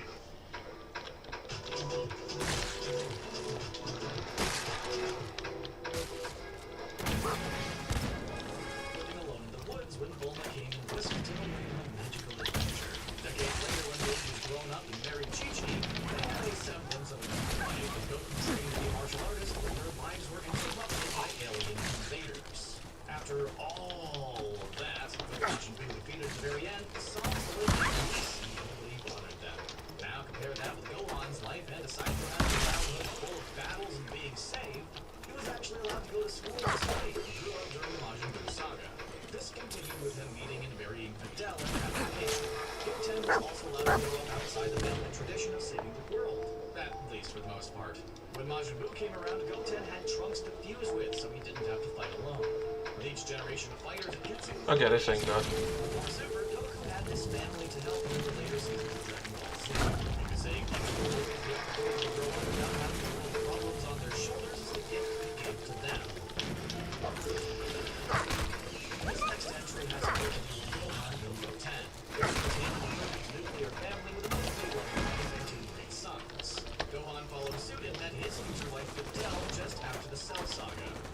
point, Gohan is nowhere near old enough to carry on the bloodline, but Gohan has created a family when Super came around. He married Videl and had a child, and Gohan made peace. And he was to be a quarter Saiyan when she's fully grown. But she still could be a powerful warrior. She proved herself well enough in GT, but that show isn't canon, so it doesn't count. Still, in Super, she was fight out the peel-off game before she was 1 year old, which is still more than command as a child. And then even God, legendary warrior who would only be made by the 5 of the Saiyans together. If Gohan had not continued the bloodline, Super Saiyan God would have been possible. Every kid wants to live up to their parents' expectations, and when your father happens to be one of the powerful those expectations can be a little high. After how to be a better warrior. Gohan certainly went through a lot of growing pains trying to attain the same level of power as his father, and for a brief moment he surpassed him by ascending to Super Saiyan 2 when he did so. It was just nothing for Gohan to live up to the name Soldier Gohan. It was just a short list of things Gohan was able to do by the time he was Goku's age. Land a successful hit on planets, both Piccolo and Goku were struggling with, fight him his own against Frieza for a short time and help him beat the League Warriors handpicked by Frieza. Similarly, Goten attained Super Saiyan well before Gohan did at his age. It's clear that greatness comes with being the child of some Goku. Whether that's genetic or because they're so close to a character is a mystery no one knows the answer to. Goku's hair is nothing if not iconic. That spiky black tube is so stylish that even Goku's dad Bardock took after his own son's hair when he was written into the show. Retcons aside, Goku's kids have taken after him in this regard as well. Gohan has had much more variety when it comes to hairstyles. In the beginning of DBZ, he sported longer black hair, like Goku's. Then in the Frieza saga, he had a full-on work cut like most movie stooges. In the time chamber, he grew his hair out before Goku cut it to resemble the classic Goku look. After the Cell Saga, when Gohan grew up, he was sporting a shorter, spiky cut that lasted well into Super. Goten, on the other hand, was the spitting image of Goku, and his basic You're alright. I'm fine. The same look also carried well into Super. Goku seems to be alone in the similar hair department as Vegeta's hair stands alone in his family. Well, except for his dad. Well, again, classic, and when it comes to anime protagonist hair, Goku is the look. His kids wore it well, and so does he. Once I power this up, It's no secret that Goku can kind of hog the spotlight. I mean, he's single-handedly taken down every single villain in the franchise, right? Well, not exactly single-handedly. When the pressure was really on, the boy stepped in to lend a hand and take center stage for a few fleeting moments before Goku stepped in and saved the day. Need we go on with Gohan? After Goku decided to throw the towel in against Cell, he also decided to throw Gohan in against the giant bug robot man. Nobody else could come close to beating Cell, but Gohan found a way. Finally tapping into all that power and rage, he was able to ascend to a new level and take him down for good. Before Goku could arrive, it looked like no one could stand up to Majin Buu. It took two brave kids to fuse and stand up to him. Gotenks, one part Goten and one part Trunks. At one point, Gotenks was the most powerful thing they had to throw at Majin Buu. Say what you will about their abilities, but Gohan and Goten do step up to the big man's either dead or... No, actually, it's pretty much just when he's dead. Only death can stop Goku, and even then it's not that effective. After 100 items. I'm not even on your account, why did it show me? You're logged in, you're just on a different account. When Gohan was born, all she wanted was for him to excel I'm just grinding. and to live a full and normal life. Of course, as the story goes, that isn't what Gohan got. Not in the slightest. He spent his formative years fending for himself in the wilderness, much like his dad, fighting a variety of aliens and so on. It's no wonder Gohan turned out to be the most normal out of the entire cast. Despite his bizarre adventures, Chi-Chi wanted nothing more for Gohan than to get into school and have a career. She pushed him to study on the way to Namek, dressing him like a Japanese little grade schooler, bowl cut and all. She also squeezed in valuable book sessions whenever the world wasn't in trouble, or when he was actually home. Goten was a lot easier to keep under control in terms of having a normal life, since after the Buu saga, things went pretty peacefully. Mother knows best, and if that mother's... It's because you don't have the reason why I didn't like the crisp is because you don't have enough, add enough sour cream. It just tastes like a normal Pringle, basically. Okay. It's usually a car or something. Dad tossed the keys It's not for everybody. driver ready for a night on the town to show how grown up he is. No, I used to like them, but Now they've just lowered it, saying it, so then they don't have to pay as much on it as they usually have to. Instead, Goku will teach his kids the best thing he knows, the Kamehameha. Yep, the show's signature attack that only Goku knows. Well, him, Krillin, Master Roshi, Yamcha, and Piccolo, that one time he just wanted to try it. But just like Master Roshi showed up the Kamehameha to Krillin and Goku, so too does Goku pass it down to his kids. Perhaps one day they'll pass it on to their own. One day Gohan might teach Pan the family moves. From there, the cycle will continue. It might not be a vintage sports car, but if you had the choice between your dad's old clunker or an ultra-powerful energy blast, which one would you choose? Yeah, I thought as much. You know what? Goku can also throw in a ride on the Nimbus. Yeah, Daddy Goku's throwing the kids the keys as well. Yeah, the Flying Nimbus. The magical cloud that was given to Goku by Master Roshi. Before Toriyama created flying in the Dragon Ball universe, Goku used this cloud to travel around. The last time he used it was back at the beginning of Dragon Ball Z. He'd often take baby Goku for rides on it, like a typical family stroll. When he's older, however, Gohan would use it sparingly. Seeing as how Attention, Minutemen. Words come in that a settlement needs our help. Please respond if you also can. sees the Nimbus as more of a novelty than a reliable mode of transportation. He only uses it in a handful of scenes and Ball is never seen again. That is until Super, when in a rare moment Goku calls upon his old flying companion to help him out one last time.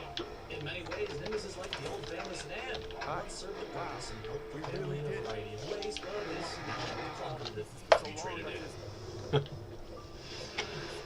We all know the meme by now. Piccolo's more of a father figure to Goku's kids than Goku himself. This isn't a new point. However, it's something that all of Goku's kids have done. Think Pan won't be training under Piccolo when she's older? Well, guess again, smart guy. Piccolo's already taken a liking to her. Back in the early days of Dragon Ball Z, Piccolo was largely responsible for Gohan's training during the Saiyan saga. This left an impression upon the young Saiyan hybrid, and after he trained with Goku for a whole year, he got an outfit resembling Piccolo's. Can you seriously? Sorry. I know you're getting high game score, but it's kind of getting annoying. Piccolo who had the largest impact. However, Gohan isn't the only Goku kid to receive training from everyone's favorite Slugman. With Goten, him and Trunks briefly trained with Piccolo when they were preparing to fuse into Gotenks. With two of Goku's kids trained in some way, Pan just needed to come away with Piccolo to train her too in order to fight off the next generation of bad guys. It's midnight here at Radio Freedom. That much is certain. Really, any positive Minutemen. attributes his News kids has come to have us should of be a credited settlement to that either needs our Piccolo help. or If you are in the Chi-Chi. area, Point please is, respond. Goku is hardly around for his kids. But to be This is fair, he Radio is either Freedom. training to fight more powerful aliens in the progress of fighting Nothing to powerful report. aliens or Keep it dead tuned here for because of a updates. powerful alien. This hasn't really affected Gohan and Goten too negatively, much to the surprise of every child psychologist out there. After all the stuff Gohan went through before the Majin Buu saga, you'd think he'd be one messed up dude, but in reality he's the most well-adjusted person in the entire cast. Goten also seems to be a very normal, if not timid and shy kid.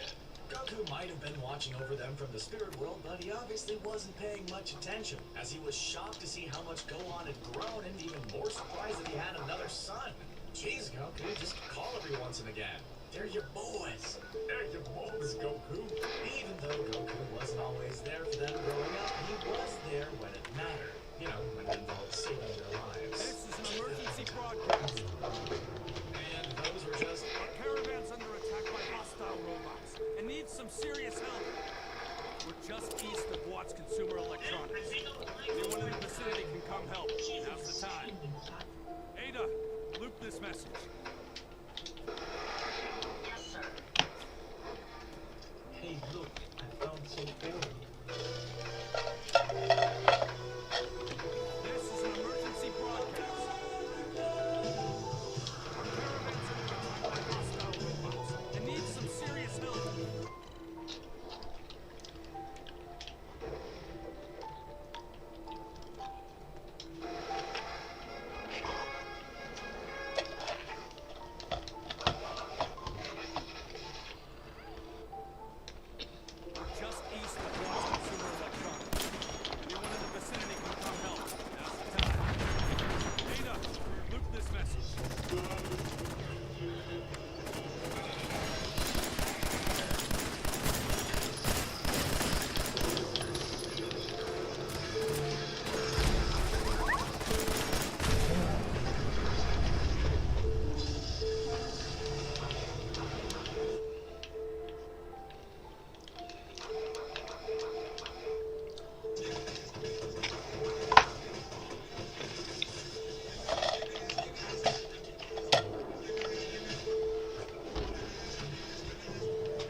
down, please.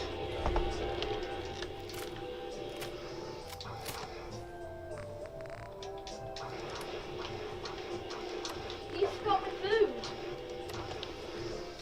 Well, I'll do it for your tea. That's what I was saying.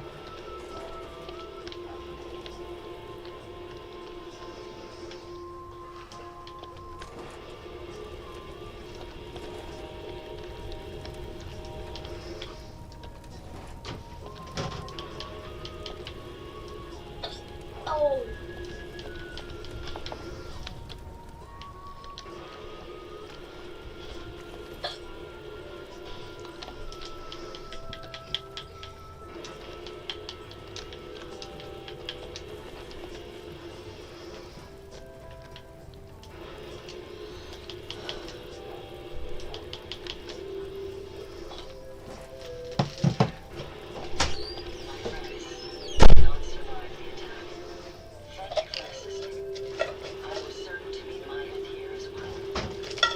What about true super Physically, the damage is minor, but I am registering sadness and anger at the loss of my friends. It may sound strange coming from a robot, but they were my family.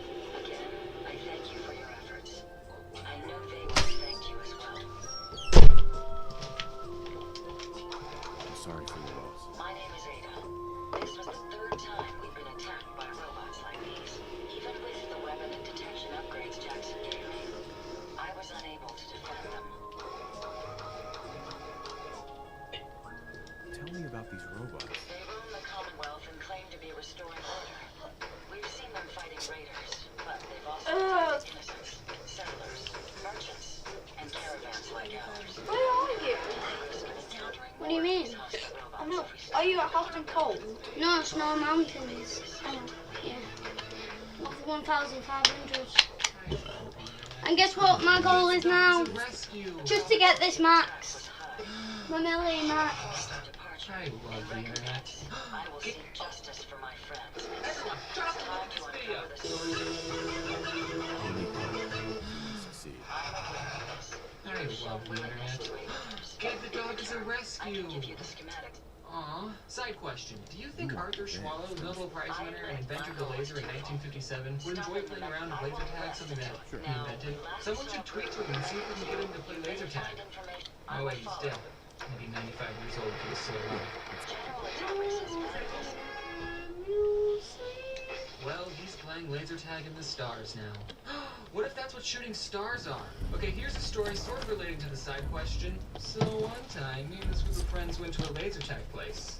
Arena? For someone's birthday party. I forgot how old we were, but we were around 15 years old. So not that old, but old enough. Sorry! I don't know if any of you guys have been to a laser tag place, but when you get there, you usually have to wait for the game inside to finish up before you can go and play. So the laser tag place has these arcade games for you to play while you're waiting. So me and my friends are playing games, and this group of 4 guys wearing all black come in. I'm talking black long sleeve shirts, black pants, they had black freaking gloves on. 3 of them were wearing some sort of black hat, and the other guy who wasn't already had black hair. They looked about 18, maybe 19 years old. So my first thought was, ha! Look at these goths, what dweebs.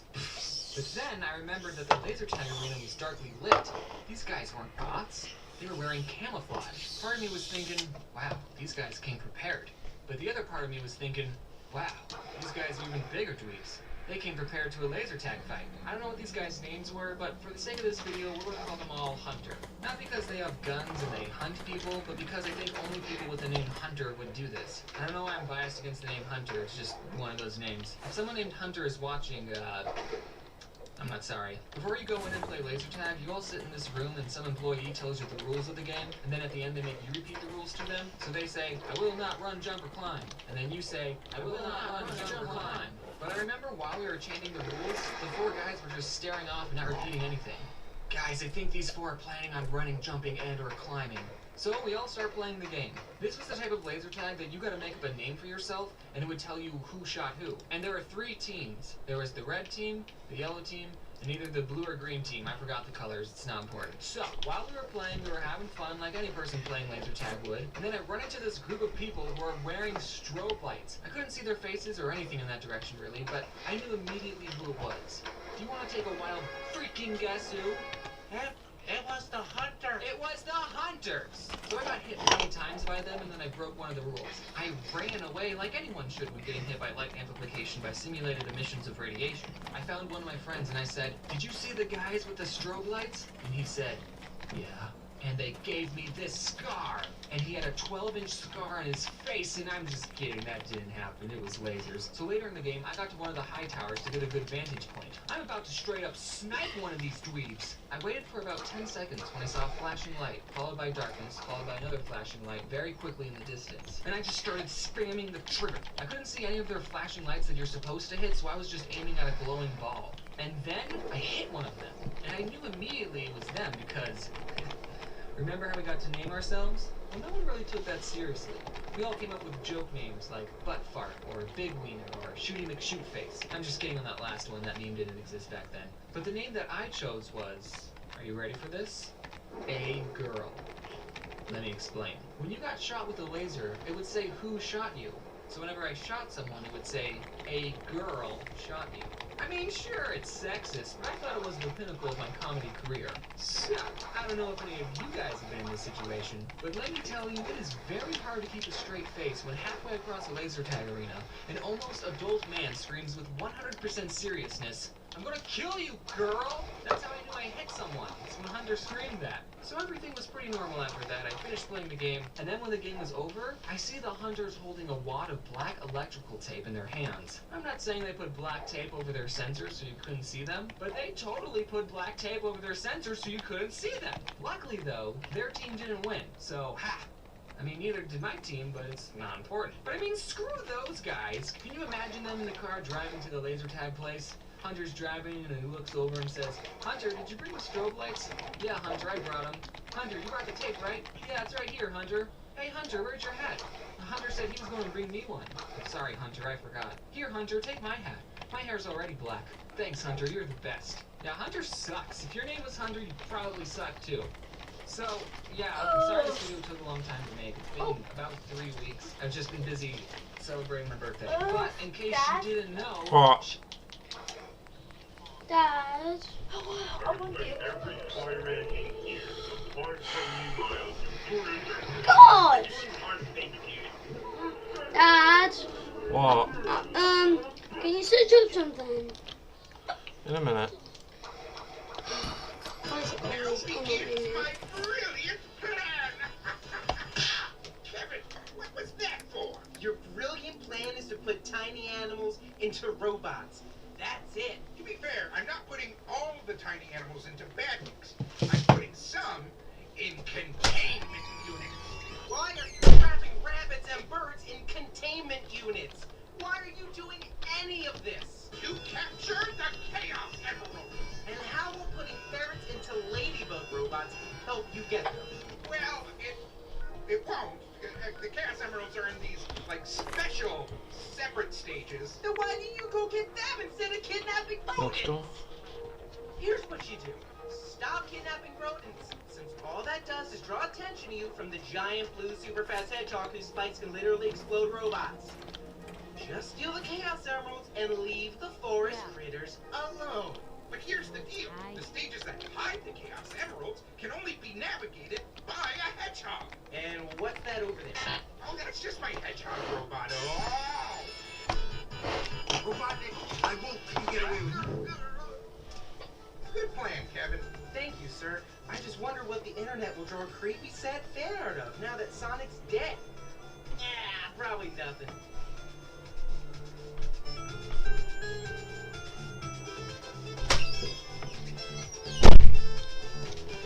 Can you search up? What do you want me to search up? What fighting styles can I get in the second sea when I'm level 1000?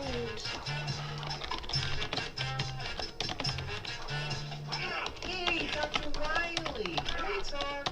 Yeah, sure. What? Just let me finish this set. Last of the packs. Yeah. So, what's up? It's about Wait, your robots. Dragon Breath, Death Step, Sharkman Karate, and Superhuman. Kevin, you're a good assistant. Dragon Breath. How do I get Dragon Breath? Scientist, are you? Why By not just Sabe. develop your own robots Sabby. Sabby. Does it cost fragments? No. Who's weak against Bubble Man? Whose weapon is Bubble No, I've heard Man, it. by the What? way? Death. Who's weak against Metal Man? Whose metal blade should hurt So, For God's sake. None of these are ones I can actually get. When I said when I'm level 1000. there you go. Requirement mastery 400 dark step. I'm not doing that. 400 No. water fruit. Or 300 dark step electric, water kung fu, and dragon step. Oh. Can you just search up I just did. That's fighting styles I can get when I'm level 1000? the level isn't relevant. Well, I can't get fragments and I can't get all of them. Well, that's all they got. Though that's the fighting styles. There are 11 total in this game. That's the 11.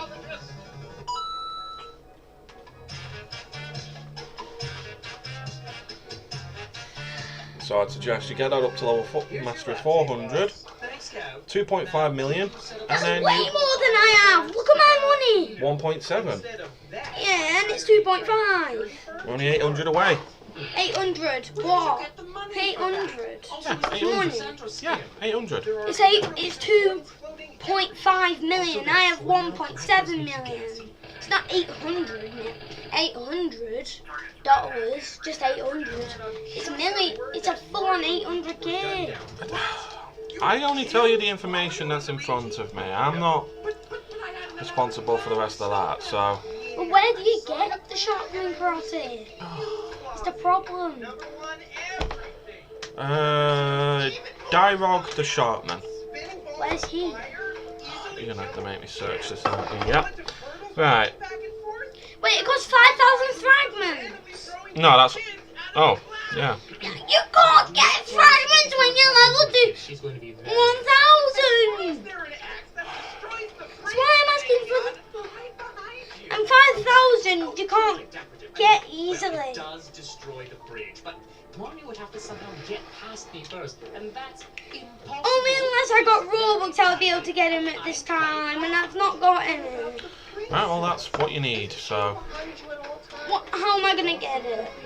I don't know. However you get When's fragments. the next month? Oh, she's standing right behind me, isn't she? Yep. Oh my god! Oh my god! Alright, cut the music. Come on, let's get you to the hospital.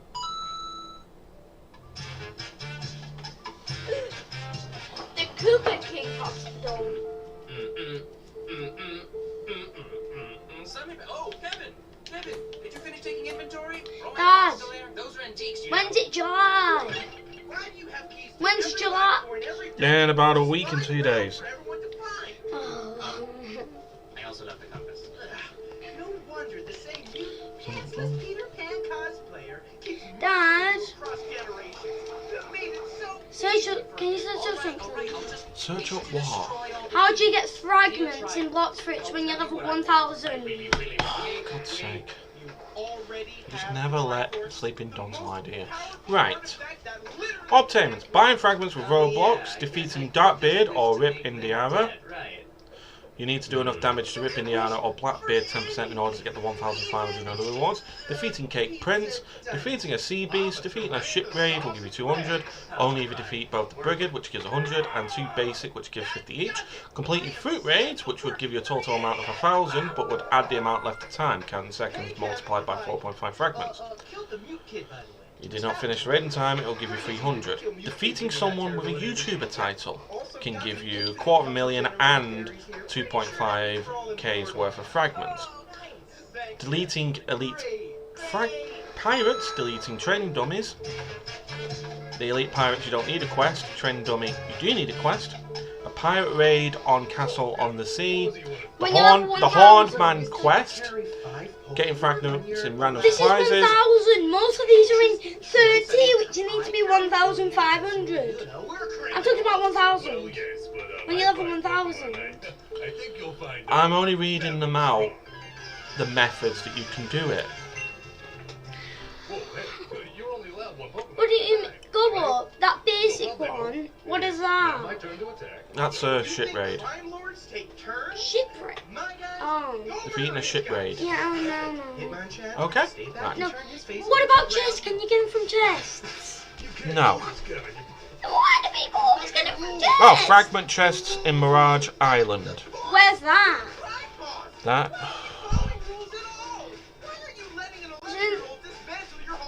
Is it in Section C? Location. To get to Mirage Island, you need to spawn. The player must be sailing the boat. It's recommended to not be near any islands, as it will not be able to spawn because there's no space. A Mirage Island will despawn in 15 minutes, or if there are no players nearby. It can only be found in the third sea. I'm in second. This is what I'm in. The methods when you're in second C, so I can actually know how I'm gonna get them in second C. I didn't think I've been asking you in the second C. Feels good. Is this crime? I love it. I made a good choice. Yeah. Electrode, get in here and use self-destruct. Wait, what? We just killed a child, boss. Gotta get rid of the evidence. In the arms of an angel.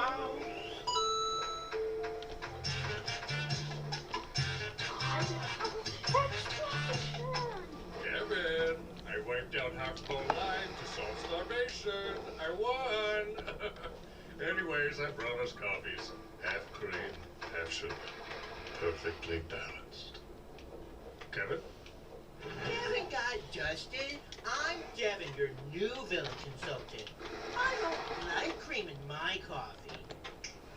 Oh dear God, I'm out. Kevin, welcome back. You want some coffee? It's perfectly balanced. You got rid of half of all life to solve starvation? What kind of nonsense, Malthusian bullshit is that? No, it makes sense. Resources stay the same, there's more to go around. Maybe in your goddamn fantasy land, but not in the real world. Do you know what actually causes starvation? Gonna be honest here, not really. Supply chains, planes, boats, trucks, and you have Can you please just search up how you get fighting styles in the second C? I just told you how to get them, and you didn't like the answer to it. So. What do you mean? Right. So once again, as you specifically asked, fighting styles in the second C: Dragon's Breath, Death Step, Sharpman Karate, and Superhuman. All available on the second C.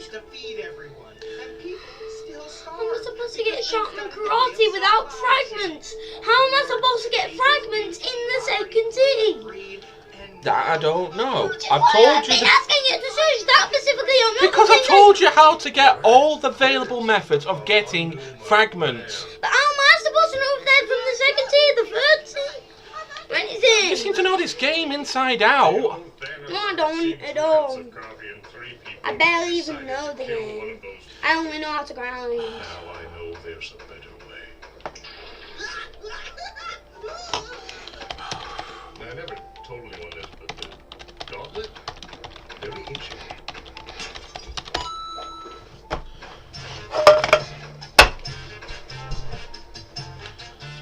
So, we've been through a lot. Great, I'm gonna have to watch a bloody YouTube video. Happy?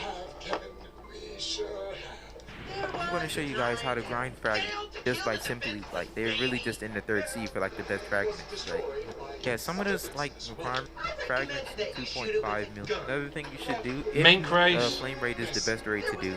Raid. I'm, like, legit melting their health with. I can't do it. 1,000 to do. Well, like, those are the two methods in best two methods in second Raid C. and also switch to Mink race. Kind of a long requirement. Mink In order to, Mink race. I'm not I've got the switching mink because race. I What does that mean? I'm being honest. I Mink can race. do with this combo. Do mink races. Okay, now. How do you do the mink race? I don't know. Figure it out.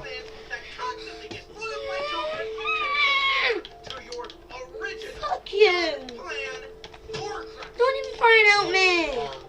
I just told you how to get fragments, what karate styles there are, loads of questions in the game, and immediately, every time I tell you something, it's another question, or two questions, or fuck you, so help yourself.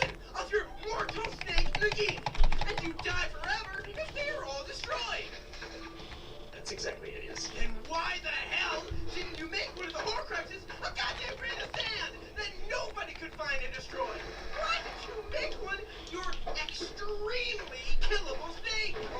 Okay, I'll be the first to admit. Marty, what's the point of killing me? Well thought out. You are, by far, the worst magical Hitler I have ever worked with.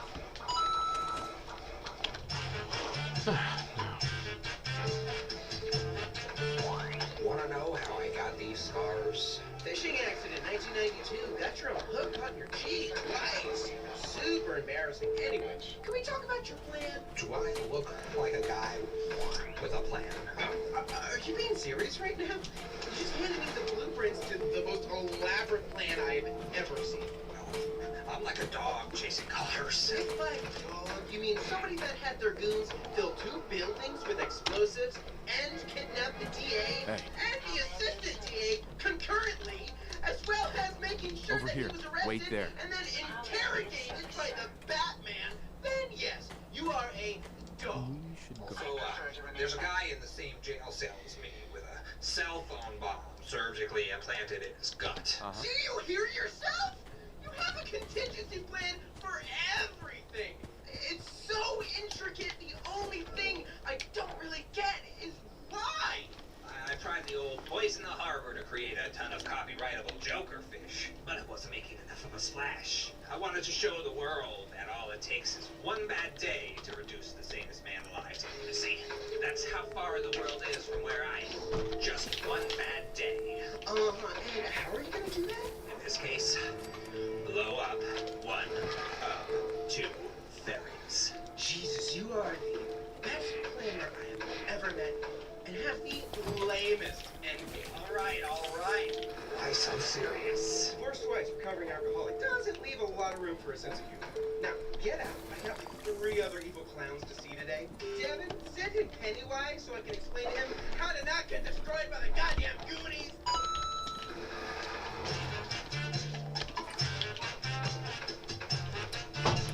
Jesus Christ.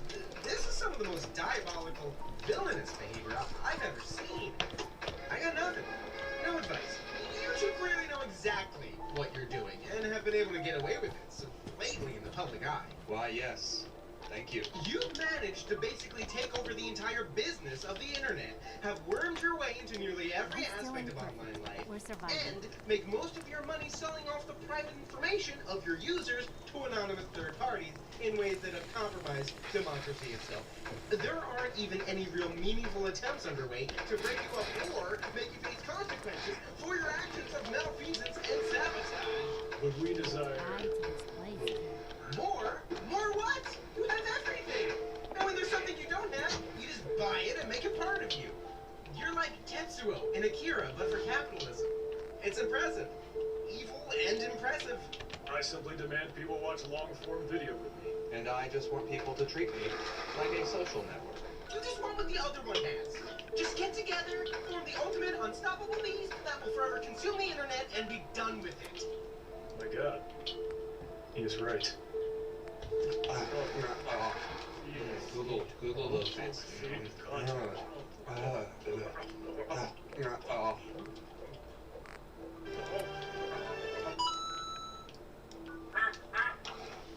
After he solved or helped every villain in the universe, he disappears forever Good. and ever. Also, by the way, Dad, Yes. drink. Right, one minute. Guys, I joined Battlegrounds, and I noticed my little sister was sad for some reason. I don't know what to do, so I asked her what was wrong. Oh, bro, why did she slap me? What the heck? What was that for? Thought you were someone else. Sorry. It's okay. Though. I'm so confused. Like, why is she so sad? This girl, she's making fun of me and bullying me. She's in this server. Wait, what? Who? She says I'm bad at the game and I shouldn't play it anymore? Wait, what? So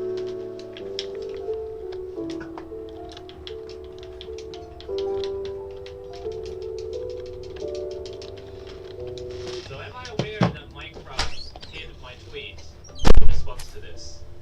Yes. Well, it is that time of the month again.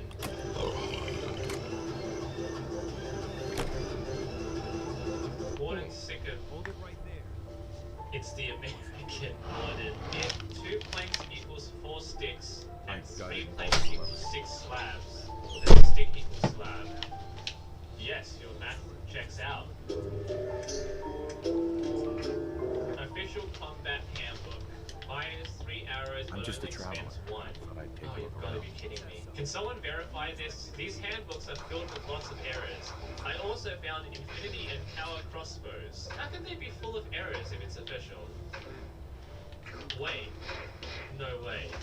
This is not real. Someone built this. I'm not liking where the right sand mound is going. What is sand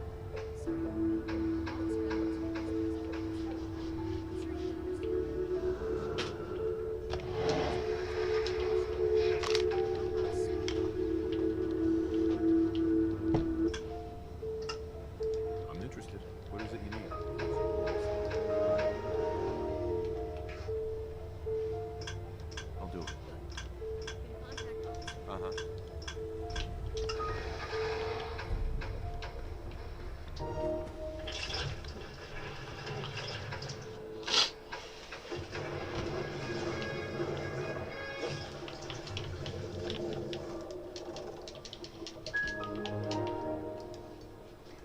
This happens when you put Jeb as your Minecraft seed. This needs to happen. Why isn't it possible? Well, you're using an anvil to fix an anvil. Phoenix Chan, how about... Oh, that makes me so uncomfortable for some reason. Phoenix but Uwu.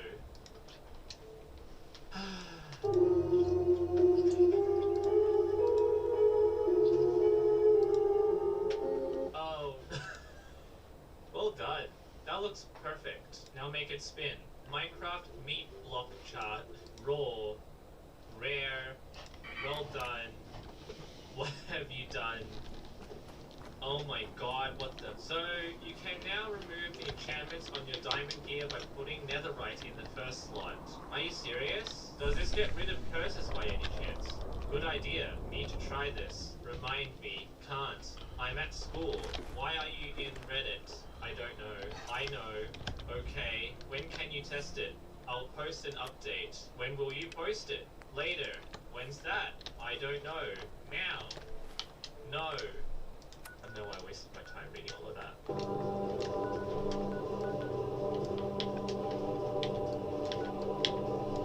Falls in the void while in creative mode. Oh yeah, Bedrock players don't die when they're in the void. You're right. Wait, so what happens? You just keep falling forever?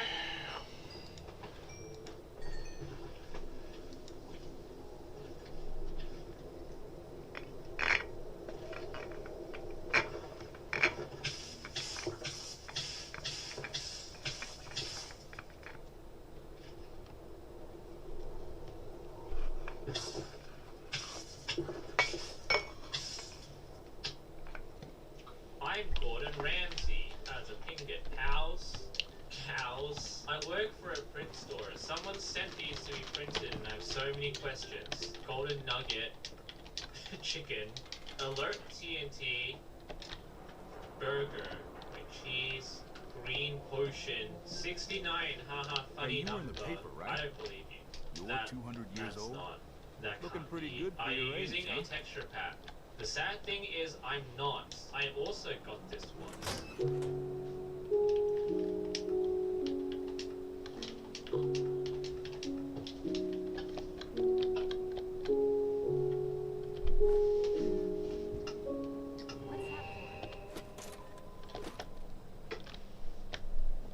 Maybe constantly trying to kill us, but the Commonwealth never lacks for excitement. Piper, Heading my way? Weird stuff is happening here lately. you know what? You know where to find me. God. Guys, why won't my enchanting table work? You need more bookshelves. Around 300. That's a lot of bookshelves. What is a group of foxes called? A sculp. Ha ha ha ha ha ha.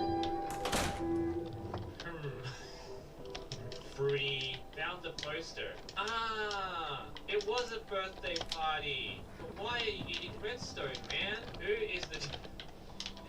Yeah, they're both giraffes. I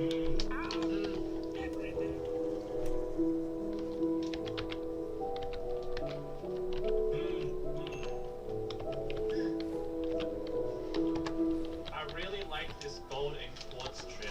This is such a big brain meme. I feel like it's gonna go over so many people's heads. But yes, I also like this gold and quartz trim. Leave a comment if you get it. And finally, Minecraft's first TikTok. Let's watch it. I hear there's a bar in the old beer district that's for raiders only. Combat zone. Stay clear, you.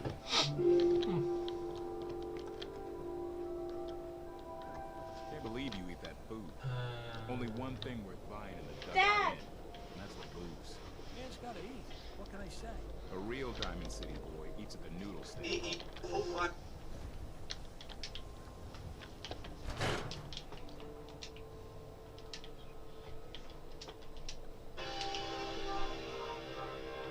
You really want to fight the Luigi? I had to obtain the companion down the stage of some action. Some matches, ended looking for a champion.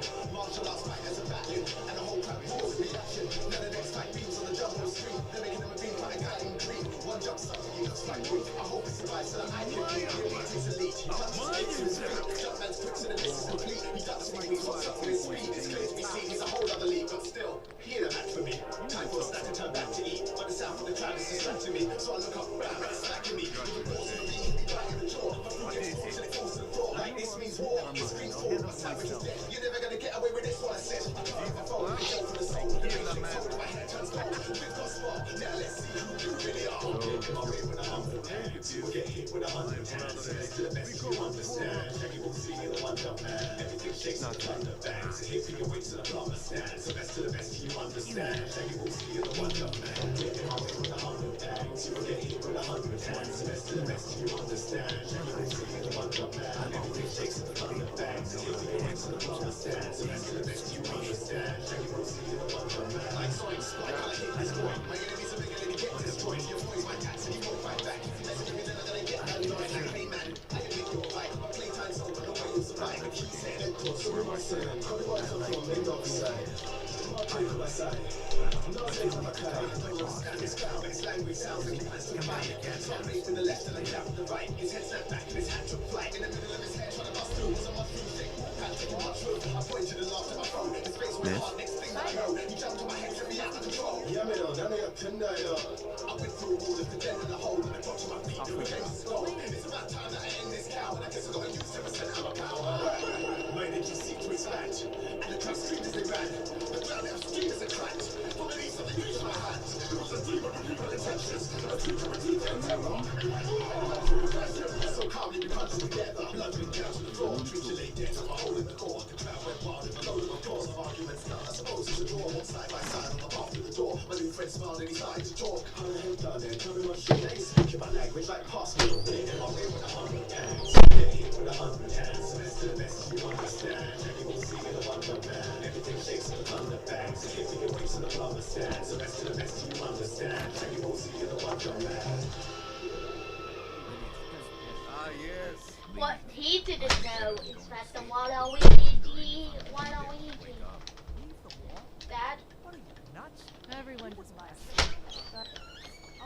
Hey dear. Oh, what happened? What? What happened? I scored your tax. Education within a school. Yeah. For a family we all have into a tribunal. So you won? No, that's not the tribunal today. Excuse me. I just want to say that.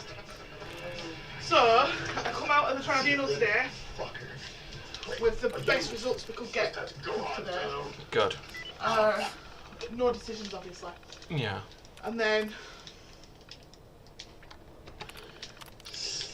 when I was looking at my emails,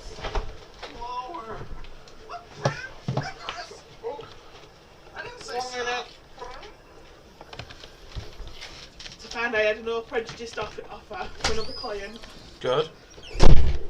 Offering us a 25 grand EOTAS package, along with them the local authority also paying an extra 5 grand for a forest school session a week. For who? Me? No, not for you. And when you consider Eotas is like near enough impossible at Tribunal. Bang! That's gotta be a hell of a boss. I said to Mum, I said, are you available at half 3? I need to talk to you. Mum, she says I'm available to talk to you anytime. She says. Yeah. So. What if there was a Reggie Pokemon for every single type? What would they look like? How strong would they be? And what would they be called? Yeah. Well, to me, And when I told her, bless her, she cried. What are you doing? Reggie Sky. That's It actually evokes the that same name. feeling of looking up to the summit of a mountain and feeling like it almost touches the skies. Reggie Sky may look like clouds on it. but it is actually an intangible being made of pure air.